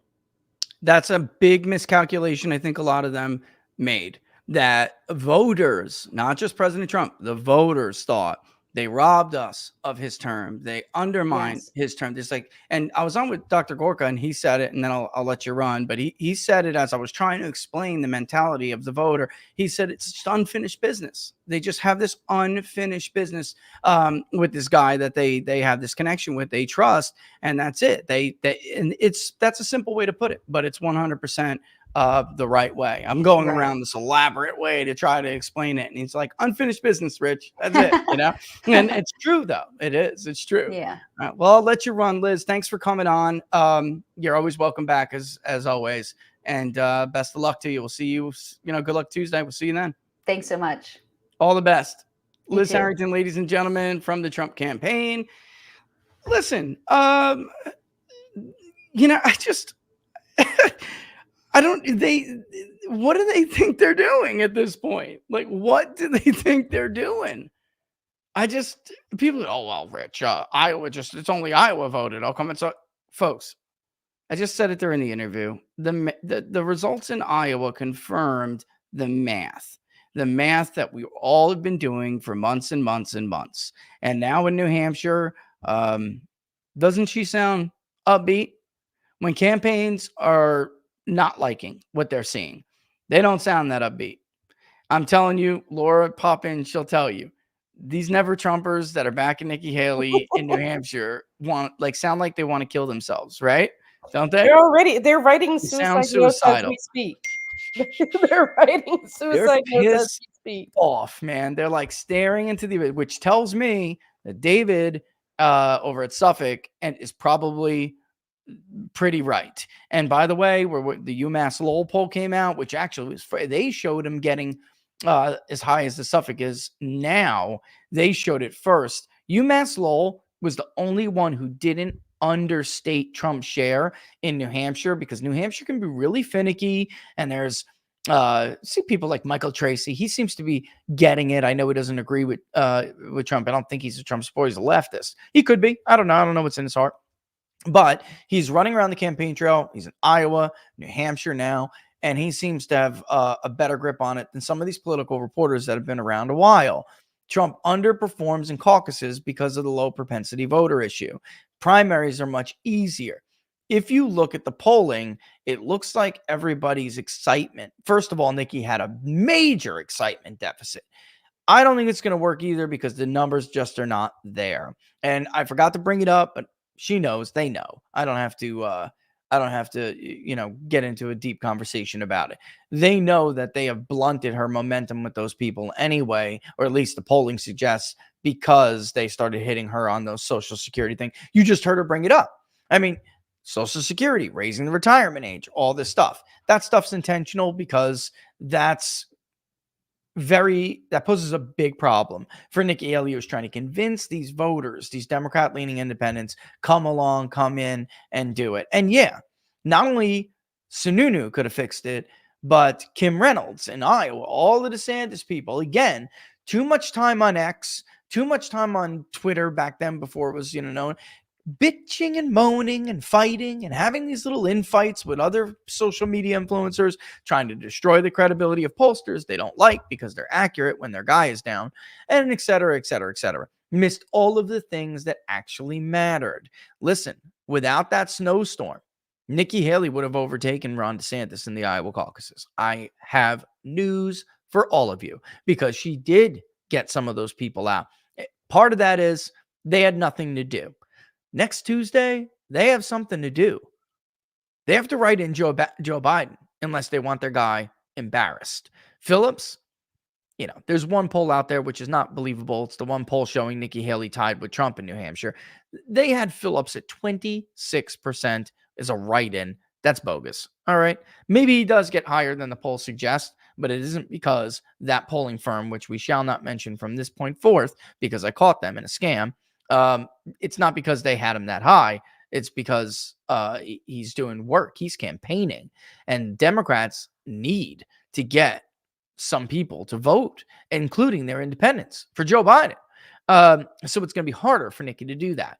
And also, the numbers just really, it's so difficult. When you're getting creamed among actual Republicans the way she is, have you seen her unfavorability rating in these latest New Hampshire polls? It's gone up exponentially since the Iowa caucuses. She was never great, although the last St. Anselm College poll actually had her favorability one of the best. Now it's bad, really bad. Even just GOP and GOP-leaning independents in the Marist poll, she has the worst favorability. It's barely positive at this point. So again, about half the electorate says, I would be okay if Nikki Haley was the nominee. 80% says that of Trump. 90+% of Trump's voters say they will not change their mind. Hers, I don't even think they're half yet. So that's why they're looking like they're ready to slit their wrists. I'm not kidding. I mean, these guys were grim. I'm like, hey, cheer up, gentlemen.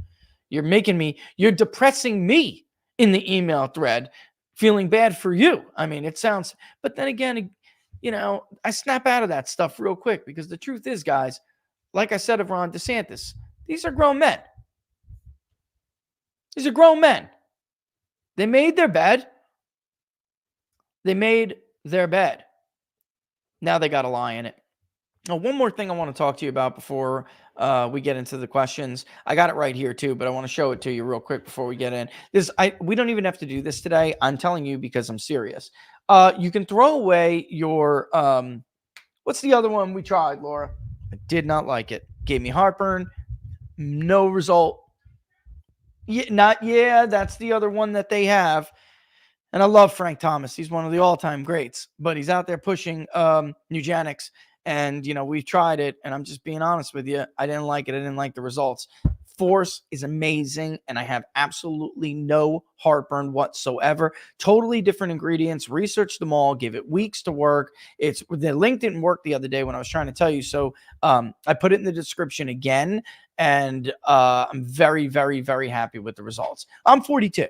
Right. So this matters. And I'm sure a lot of the other guys out there, you know what I'm talking about.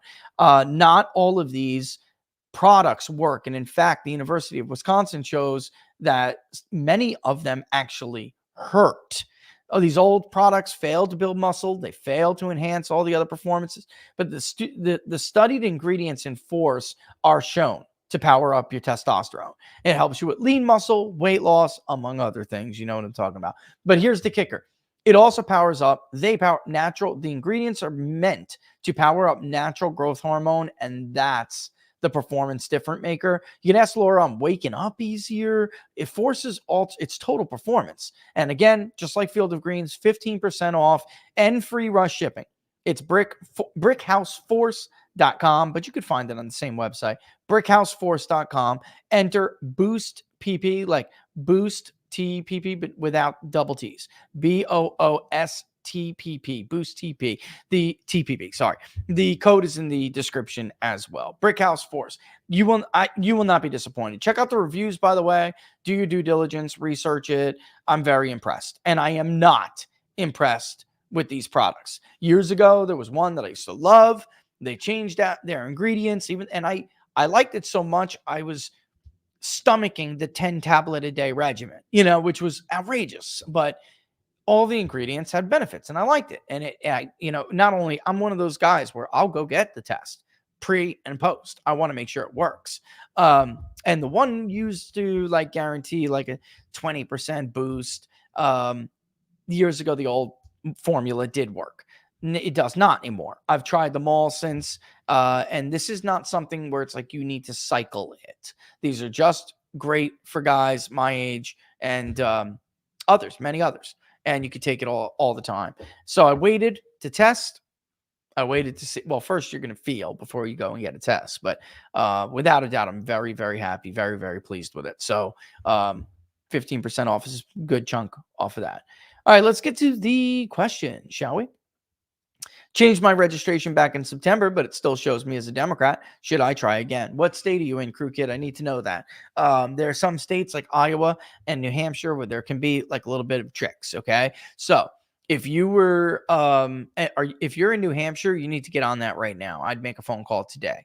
There are, cards some states may ask you to fill out. Is this just for the primary? And then they'll swap you back.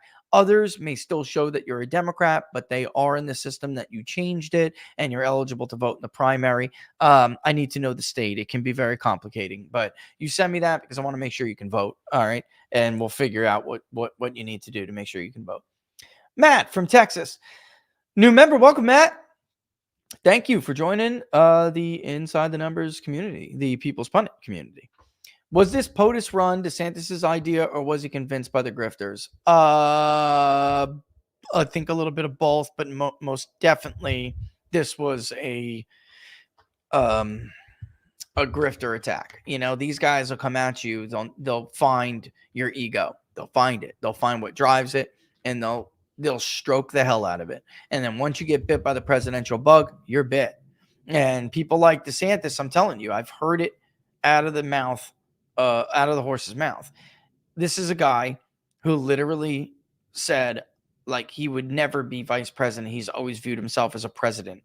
I mean, folks, holy moly. I don't even know what to say to that.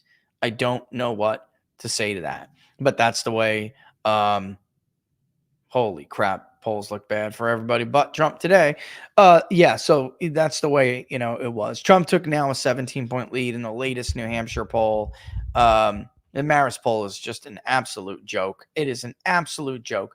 Even DeSantis would do better than Haley if you're to believe these numbers. All right? And shame. Shame. Oh, and the St. Anselm College poll came out again. There's another one. That one's Trump plus 14. They understated Trump last time too. Hey guys, you need to drop the CNN poll out of the average. It was never a credible poll compared to the consensus anyway, but it's old and stale as hell now. Pre-Iowa. That's why they have tracking polls after. It is also why you understated Trump last time. You didn't only limit it to the tracking polls post-Iowa. And CNN, by the way, pulled you down. All right. So, I mean, if it's out of the 2-week mark, it's time to get them out of there. It's stale. All right. So let me show you what I'm talking about while I'm talking, by the way. But it was a little bit of both, Matt. It was. And then he wanted to be president. His wife was one of the forces that pushed him to do it. I don't think, from what I understand, I don't know if I believe these people. That's why, because they themselves supported DeSantis and they were trying to convince me that my take on his motive was wrong. I don't believe them, but they said Casey had a lot to do with it. He was reluctant at first. Casey was the one who had a huge role in meeting with a lot of these people and getting her husband to run for president. Hey, just real quick, Crooked is from Long Island. Oh, he's from New York? Okay. Then New York, let me just review. You want to change the registration for voting in the primary, obviously. Right? Cut off. Let me see, because it is right. Did you just do that to me, Laura? Right. Let me just make sure I get the date right. Here we go. Registration deadlines. Okay, so to vote in the April 2nd presidential primary, applicants must receive Board of Elections. No, that's for new registrations. Change of enrollment. An application to change one party enrollment for any primary election in 2024 must be received by the board no later than February 14th, 2024. So you have some time. I would bust their balls, Matt. Or that's Crooked. I would bust their chops. I would get, when this show is over, I would get on the phone. I would call the Board of Elections. I would even call the most local one that you can. And I would bust their chops. It may be it's New York, folks. It may be it's not processed yet. Right, Laura? I mean, they can take a long time, but it should be by now. You want to make sure you can vote in the presidential primary. You have until looks like Valentine's Day. And I would get on this now, sooner rather than later. I really would. What's the likelihood Trump picks General Michael Flynn for his VP? 0. I'm just being honest with you. 0. According to recent polls, 63%. Now that's not to say Mike Flynn won't have a role. Trump is the kind of guy who would bring back Mike Flynn as the national security advisor just because they screwed him last time. They lied last time.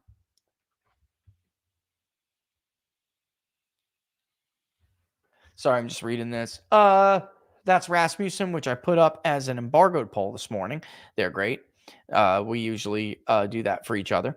According to recent polls, 63% think Obama is influencing Biden, and Biden's approval rating is at 33%. What does that suggest if Democrats jettison Biden and crown Michelle as the nominee? Michelle Obama, I love Roger, but I vehemently disagree that Michelle Obama will be the nominee. There is a few things about that. First of all, we have polled Michelle in the past. We haven't recently. I don't think she would be the strongest replacement for Joe Biden. I'll just say that right now. I think that she has no desire to do it. And I think that there are better ways to control the White House through other candidates if you're Barack Obama than your wife having to go through that process. She is a rather lazy woman. All right, it's just the truth. She doesn't like people. She's not very good with them. She will be seen like Kamala Harris is seen. If you can, and Hillary Clinton, by the way. Everyone thought oh, she's a Secretary of State, or she's got a 60+% favorability rating as Secretary of State. And I remember back then saying, wait until she runs. Wait until she actually has to audition for the job. People will go back to hating her like they always did. Michelle Obama always rode some wave of nostalgia from her husband, but the truth is she is not a likable person, and she doesn't have what it takes to be likable. I don't think that she would personally put herself through it because it's too much work. I'm not kidding. And I think there are other people. However, what does it say? Look, there's no doubt that Biden is polling as the strongest candidate nationally, has some weakness, like the Glenn Gariff group showed in Michigan, Whitmer was stronger than Biden. Could that hold? I don't know. But nationally, it may not be totally true. Biden is the kind of like the shines off him, so it's still incredibly likely that he's the Democratic nominee. And I know that sounds crazy, but unless he croaks, and God, I hate saying things like that. I wish I would have just blanked it out because I do believe in the power of words, but it's very difficult. Even an incompetent person has the power of the White House behind him. He's the leader of the party, and it's very difficult to oust him. He would have to make the decision to leave, or God make it for him. Let me put it that way. And there's no sign of that happening right now. Well, the latter or the former. There's no sign of that happening. So there is a chunk of Democrats who are particularly upset with Biden, could vote for another Democrat. That's true. I mean, that's something that Republicans got to watch. And it's also a reason why anybody but Trump is extremely risky, because they're going to have a very serious base problem. Both DeSantis and Haley, the polling, I don't care what Nikki Haley's polling shows. If you really dive into the data, you look inside the numbers, you will see that there is a great risk of millions of people not showing up for you because you don't have full base support. Trump has the most consolidated base. That's not, again, an opinion. It's an objective analysis. But there's no doubt, I think Biden still beats them both like a drum. If they removed Biden and put somebody more formidable in there, which is debatable right now, Newsom's not formidable. I think Newsom could beat somebody like Nikki Haley. I do. I mean, both of them right now have a lot to prove. And she's collapsing under the weight of national pressure. She was handled by kid gloves and had a free ride up until now. So there is, though, my point is, there is a chunk that may be placated by somebody else, somebody else running, which will make the race a tougher race. But right now, he is the toughest nationally and across the board. He's the strongest polling Democrat. I would not want to be his wife. Wait till you get, oh man, never mind. Laura, I thought, I almost said that out loud, Laura. My God. It's fine. Woo. All right.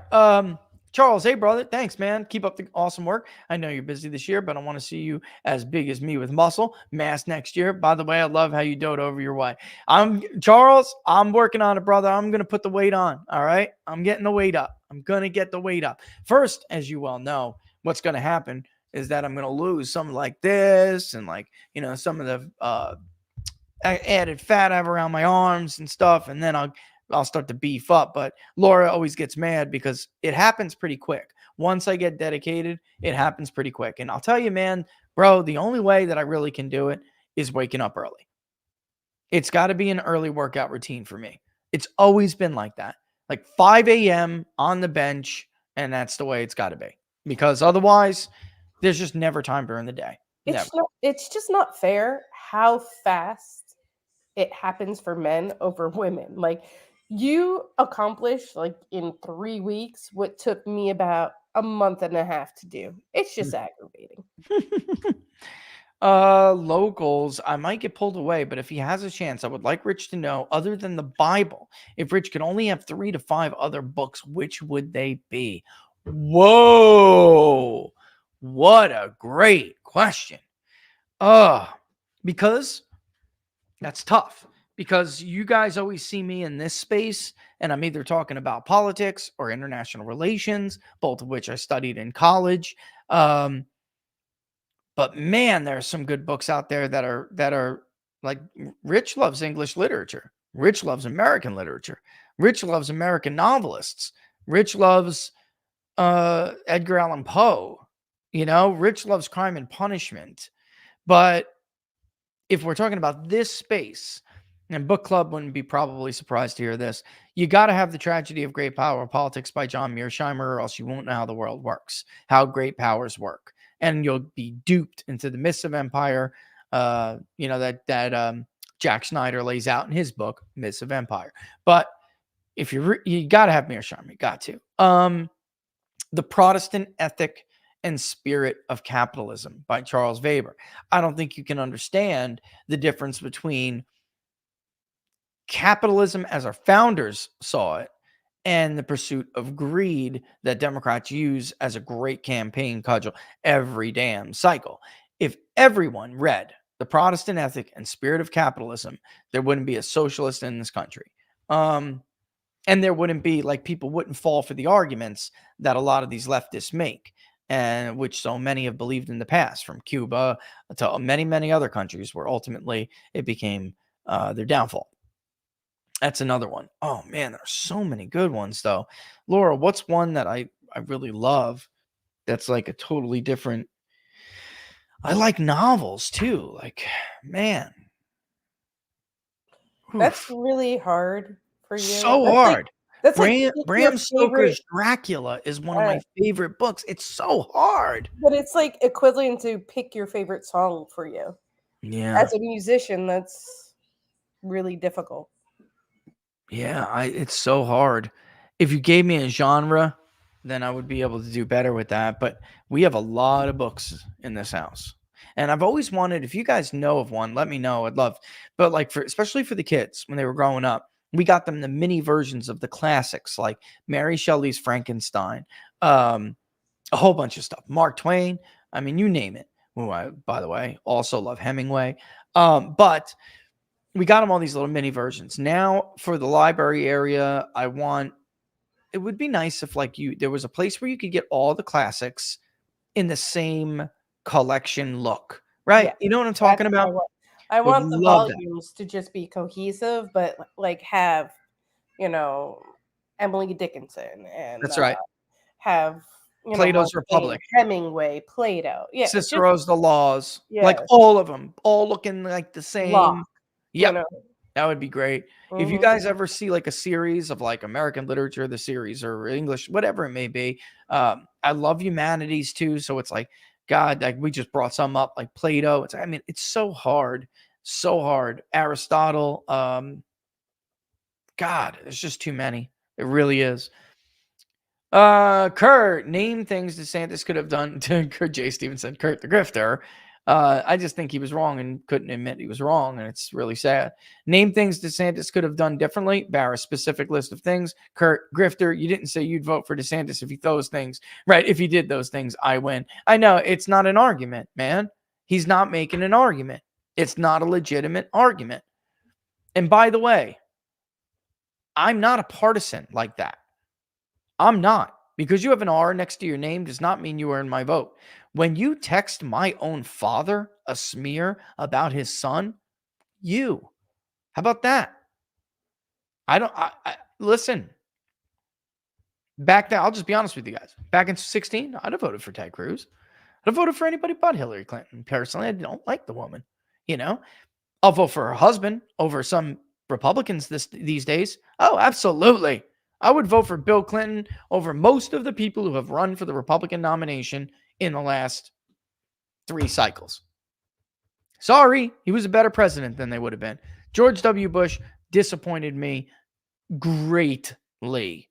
He's one of the worst presidents in the modern era. Having an R next, I'm not a partisan like that. Contrary to how I am painted, I am not. And just because I'm not going to say what Kurt's going to say, I'll vote for the nominee, whomever. Okay, good for you. I tend to, I'm older and I'm old enough and experienced enough, and maybe he's older than me, I don't know, but sometimes they're not better than the alternative. And sometimes it's personal. He made it personal. I don't know. I'd have to pray on it. I would. I'd have to pray on it. I'll tell you what, my family hates him now. Hates his guts. Hates his guts. They're proud of me. You know? I mean, that's why. They're proud. That's what families do. They support each other. They help each other. They redeem each other. They love each other. Those things were disgusting and below the belt. They knew it, and they hate him now. They hate him. I mean, with a burning passion. You know, I don't think there's anything that can be done to repair that. Especially because, like, as the governor of the state, you had to know that was so much of that stuff was BS, you know. And then it was just not just the personal stuff, the professional stuff. The like basically copying and or cutting and pasting of our polling in Georgia. Our final poll in Georgia was Kemp +7. It's just disgusting tactics, you know. I mean, I just don't. Again, I mean, you're willing to stab a guy in the back who made you who you are. Why would any voter expect them, that kind of a person, to be loyal to you? So I've been sold way too many times. So-and-so is still better than so-and-so. That's how I got pins in my hip. Literally. Regarding trust, Vivek, regarding trusting Vivek, I think it's good that the right is hyper aware of grifters, but I think some are missing the mark with Vivek. The deep state is like the devil. Its greatest weapon is that most people don't know it exists.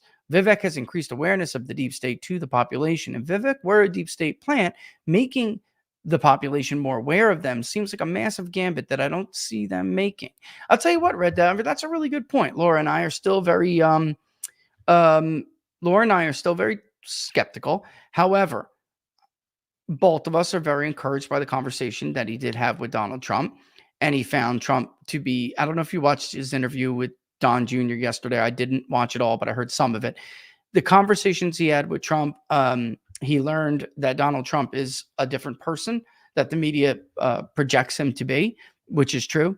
And now Donald Trump is coming out in favor of digital currency in the central banks, some huge libertarians, which also I think their ability to control currency is a real problem.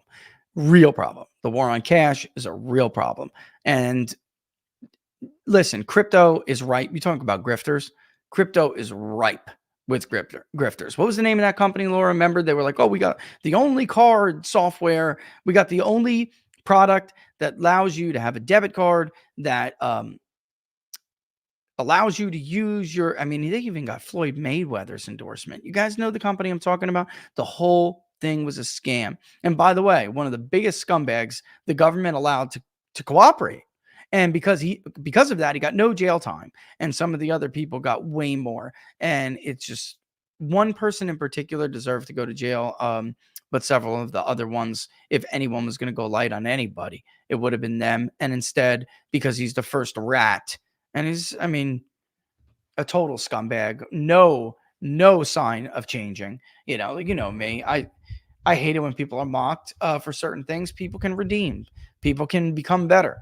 But this guy is one of those guys that just incredibly, the judge and the government praised him, even though he shows absolutely no ability to grow or change. He's still the same degenerate gambler, drug addict, scammer, bastard he was when he started it. And many people lost a lot of money. But that being said, I still don't think the government controlling currency is the right way to go. Anyway, but I'm getting a long way around here. I think it's the ideas that he brought to Donald Trump. Trump saw as like a breath of fresh air because Vivek is young. And one thing that blew Vivek away is that he was like, you know what? I don't know much about this digital currency and, you know, in a central bank why don't you tell me about it? And he like convinced him, and he saw Donald Trump was willing to like learn and be persuaded. And it was a big deal, That is who Donald Trump is. Donald Trump was like, I don't know, after the mass shooting, I don't know. I think maybe we should get rid of the rifles for younger kids. It seems like all these mass shootings are young guys who have these rifles. I don't like it. he listens. We put together the data. Rick Scott didn't, unfortunately. And otherwise, I normally love Rick Scott, but he did not. And ultimately, Trump went with the bump stock things, which I don't give a damn about. Frankly, I don't. But I would have rather him done nothing. You don't buckle under the weight of their pressure. They will get a whole bunch of nutcase kids to kill a whole bunch of other kids until they get the Second Amendment gone. So you have to operate knowing that that is the case under that assumption, and that's why you just never cave, because they're killers. They're the murderers. They are. And they know it. They know it. Media is a contagion. They know they are. They don't care. They'll sacrifice your kid for their ideology in a heartbeat on the altar of it. But anyway, he listened. I mean, the data very clearly showed that most gun violence is not perpetrated by young men with rifles like AR-15s. It is perpetrated with handguns. And in fact, most gun deaths are suicides. He really did look at the data that was put together, and he tossed the idea. I mean, that's who Donald Trump is. Even though, I mean, the NRA came in there and Wayne LaPierre was just completely, what's the word? Ineffective. Completely ineffective. Hear anything about Doug Burgum and Trump? Not yet. Working on that. Not yet. I think Doug Burgum is a good asset. He didn't get much traction, but he's a very popular governor, and North Dakota's running like a well-oiled machine. I think he'd be a very good asset, and I'm trying to find out if his role is going to be continuing going forward. I think there's a place, for in a cabinet for Doug Burgum. Barnes and I were talking the other day during the election and the election coverage. I said Interior Secretary. He brought up something else, which was maybe even agriculture or something. I can't remember, but remember him saying it would be better than stupid Purdue. Burgum's way better than the Purdue family. So yeah, I'm trying to find out what's going on there. I wish I saw that before I let Liz go. What does MAGA need to do now to win the Senate and House in November? That's a big question. Honestly, that's an entire episode. First of all, MAGA needs to make sure, just like guys complaining yesterday about Mike Johnson, Speaker Mike Johnson, with the deal. Mike Johnson doesn't have the votes. Mike Johnson can't stop every bill that goes to the floor. He can't. That's not how the House works.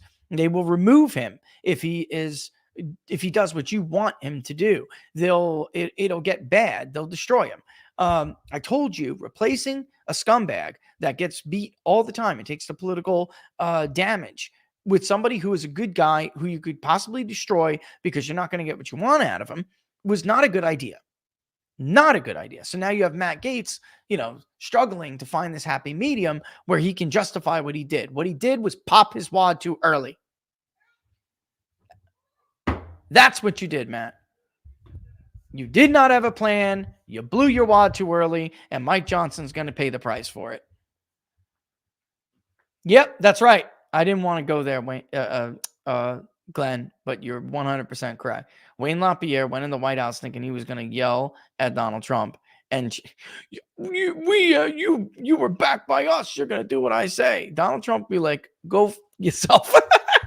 That is not at all how Donald Trump works. And listen, I know a lot of people, gun rights people, just absolutely hated Wayne LaPierre. Like, they just thought he was the worst. And when he was gone, which is recent, he's gone now. Everyone's super happy about it. Before he left, Dade Phelan, the Speaker of the House in Texas, the disgusting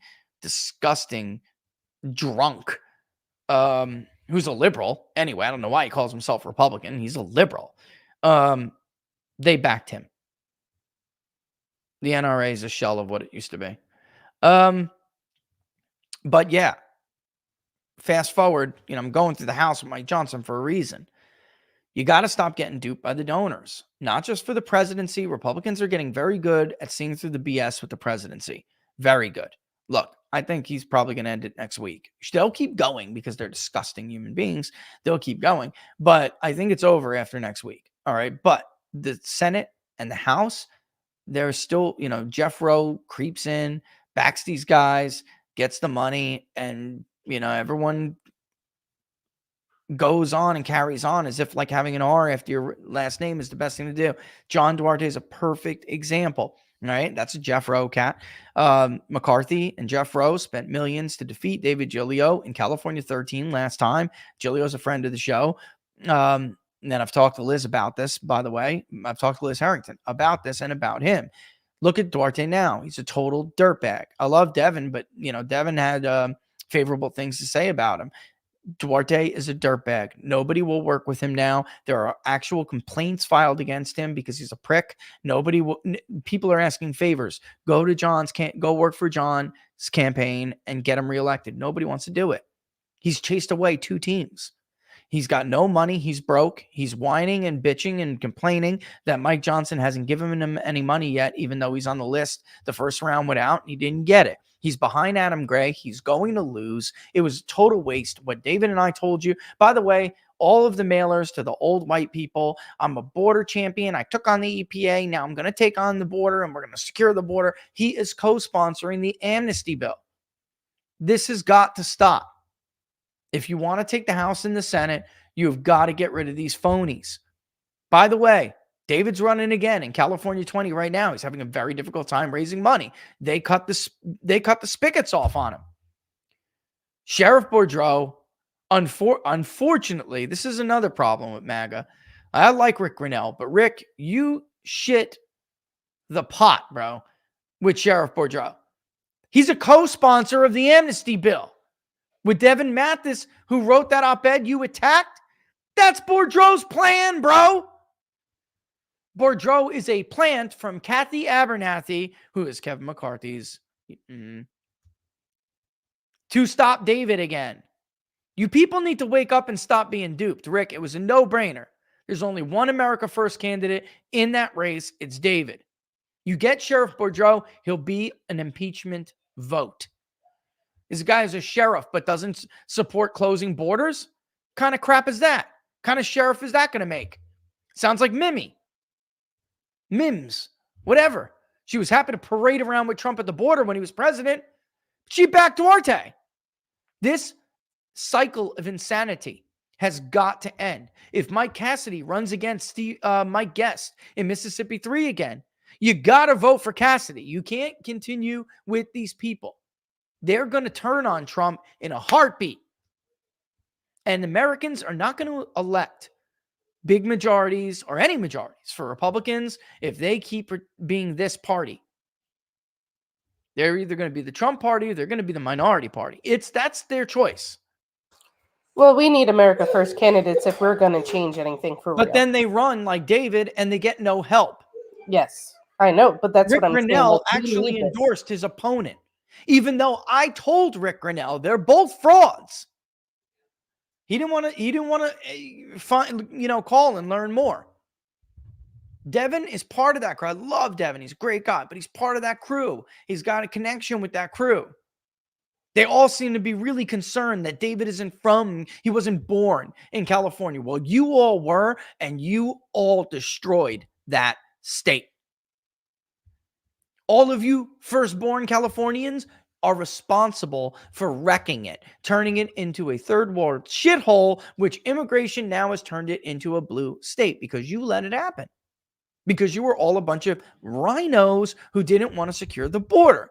So you turned California blue. And now you're happy to be a minority party sitting at the foot of the table where Democrats sit at, eating like pigs as the crumbs fall into the floor and you lick it off the floor like the disgusting little doggies that you are. That's got to stop. That's the answer to that. Are there any effective MAGA people in Illinois, specifically DuPage County, Collar counties? Stay tuned. Ideas, not money. Stay tuned. I'm on that right now, in fact. Neil Harris, question for Rich. Is there any truth behind Michelle O getting into the... I just don't believe it. I really don't believe it. She's too lazy. She's a lazy, you know what. Supporter money can buy high-heeled boots. Yep. Think about this too, Glenn. How much money did people waste even in, he didn't have many low-dollar contributions. Nikki Haley had even more than that. But how much money did all those people waste thinking they were supporting MAGA, giving to Ron DeSantis, and they could have gave it? I mean, David could have raised $200,000. John down in Texas 12, they packed the race now with a bunch of non-MAGA establishment Trump-hating fools. They're all over the map. They're all over the map. Does Vivek now have a formal role with the Trump campaign? I should have asked him. Right now, he's helping. It's not really a formal role. He is helping. And then I think Trump is going to find a use for him. I do, because he seemed to be impressed. And Vivek is a smart guy. Vivek is a smart guy. And honestly, Trump is looking for younger people to influence, younger people to kind of like take under the wing, because he knows he cannot be the leader of the movement forever. He's looking into his legacy now. What do you think of Dave McCormick in PA? Look, Sean supports him. I don't think he's going to make a very good candidate. Being a hedge fund guy, even from Allegheny, is not that smart. He's running very, very far behind Donald Trump, even though one poll showed it much closer. Bob Casey is a political legend, or his father was. You really needed to find a working class guy who became successful from like Erie or Northampton. I just don't think Dave McCormick he's raising a ton of money, but I don't see it going anywhere. We do have an API conference call soon. I know I got a boogie, but yeah, listen, I just scrapped. I should tell locals separately here, but I want what I want with this election coverage. So I am going to wind up spending a lot more than I anticipated or I want to spend. But you know what? Sometimes you got to go where people know how to do it. And I just went right to Silicon Valley. And we're just going to hire some people to do it. And that's it. Because these other things are just not coming along. The company who even has the software, the broadcast software, the integration of the API, it's just not doing what I want it to do. It is not. So I'm going to the whizzes. The API whizzes. And at 2:30, I got to interview someone. So it should be 10 hours worth of work for one of these guys. Should not be hard. And I finally just took Decision Desk's advice. That's what they do. They contract out during the slow season when they're trying to build these new products they're doing. We're not in the slow season now. So I need big guns to come in, and I need them to make something simple work so we can do this damn thing next Tuesday. Or not even next Tuesday, but definitely Super Tuesday. I gotta have it, or I'm gonna be pissed. If Rich is doing a Q&A, please ask him if we'd agree with this statement. Trump hired establishment and deep state folks in his first term because he didn't realize the extent of the corruption. Let me take that part first. Yes, but it's also because he was trying to like be a businessman that he is and unify and reach out and bring people in. He did not realize how dirty and disgusting these people are. Now that he has been twice impeached and multi-indicted, Trump will put in people, for the most part, who will bring a wrecking ball. Dale, from what I know and understand, he don't give a damn now. What does he got to lose? He listened to Jared. He went the nice way. And Jared's advice was wrong. They're not going to leave you alone. They're going to destroy you. So now he's got nothing but incentive to crush it. For both Alaska at large and Maine 2 House races, it's 2 R's running against a single incumbent D with rank scam voting. Is Messiah Complex going to cost both those pickups? Yeah, probably. Piece of, you know what? Nick Begich is ruining Alaska again. Nick Begich, this is a perfect example of the Messiah Complex Laura's talking about. Juror, I'm so glad you used that term. This is what Laura's talking about. This is exactly. He could have just stepped the hell aside and Sarah Palin would have rocked Mary Peltola. 60+% of the vote was Republican. This, by the way, is all for Lisa Murkowski, so she could hold her seat in 22 because she was never going to fight back Kelly.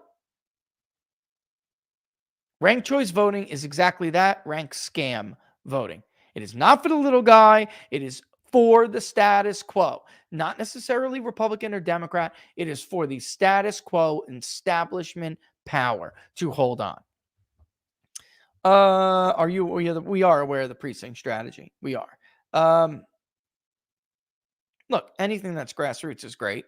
There have been some hiccups with people who get in there, don't really know what they're doing. I've seen some MAGA people do it in good faith, but like try to oust the establishment in their local areas because they feel like they're just the establishment. Meanwhile, some of those local establishments were pretty MAGA, and it's been problems and just constant issues. But overall, I do like the idea and the concept.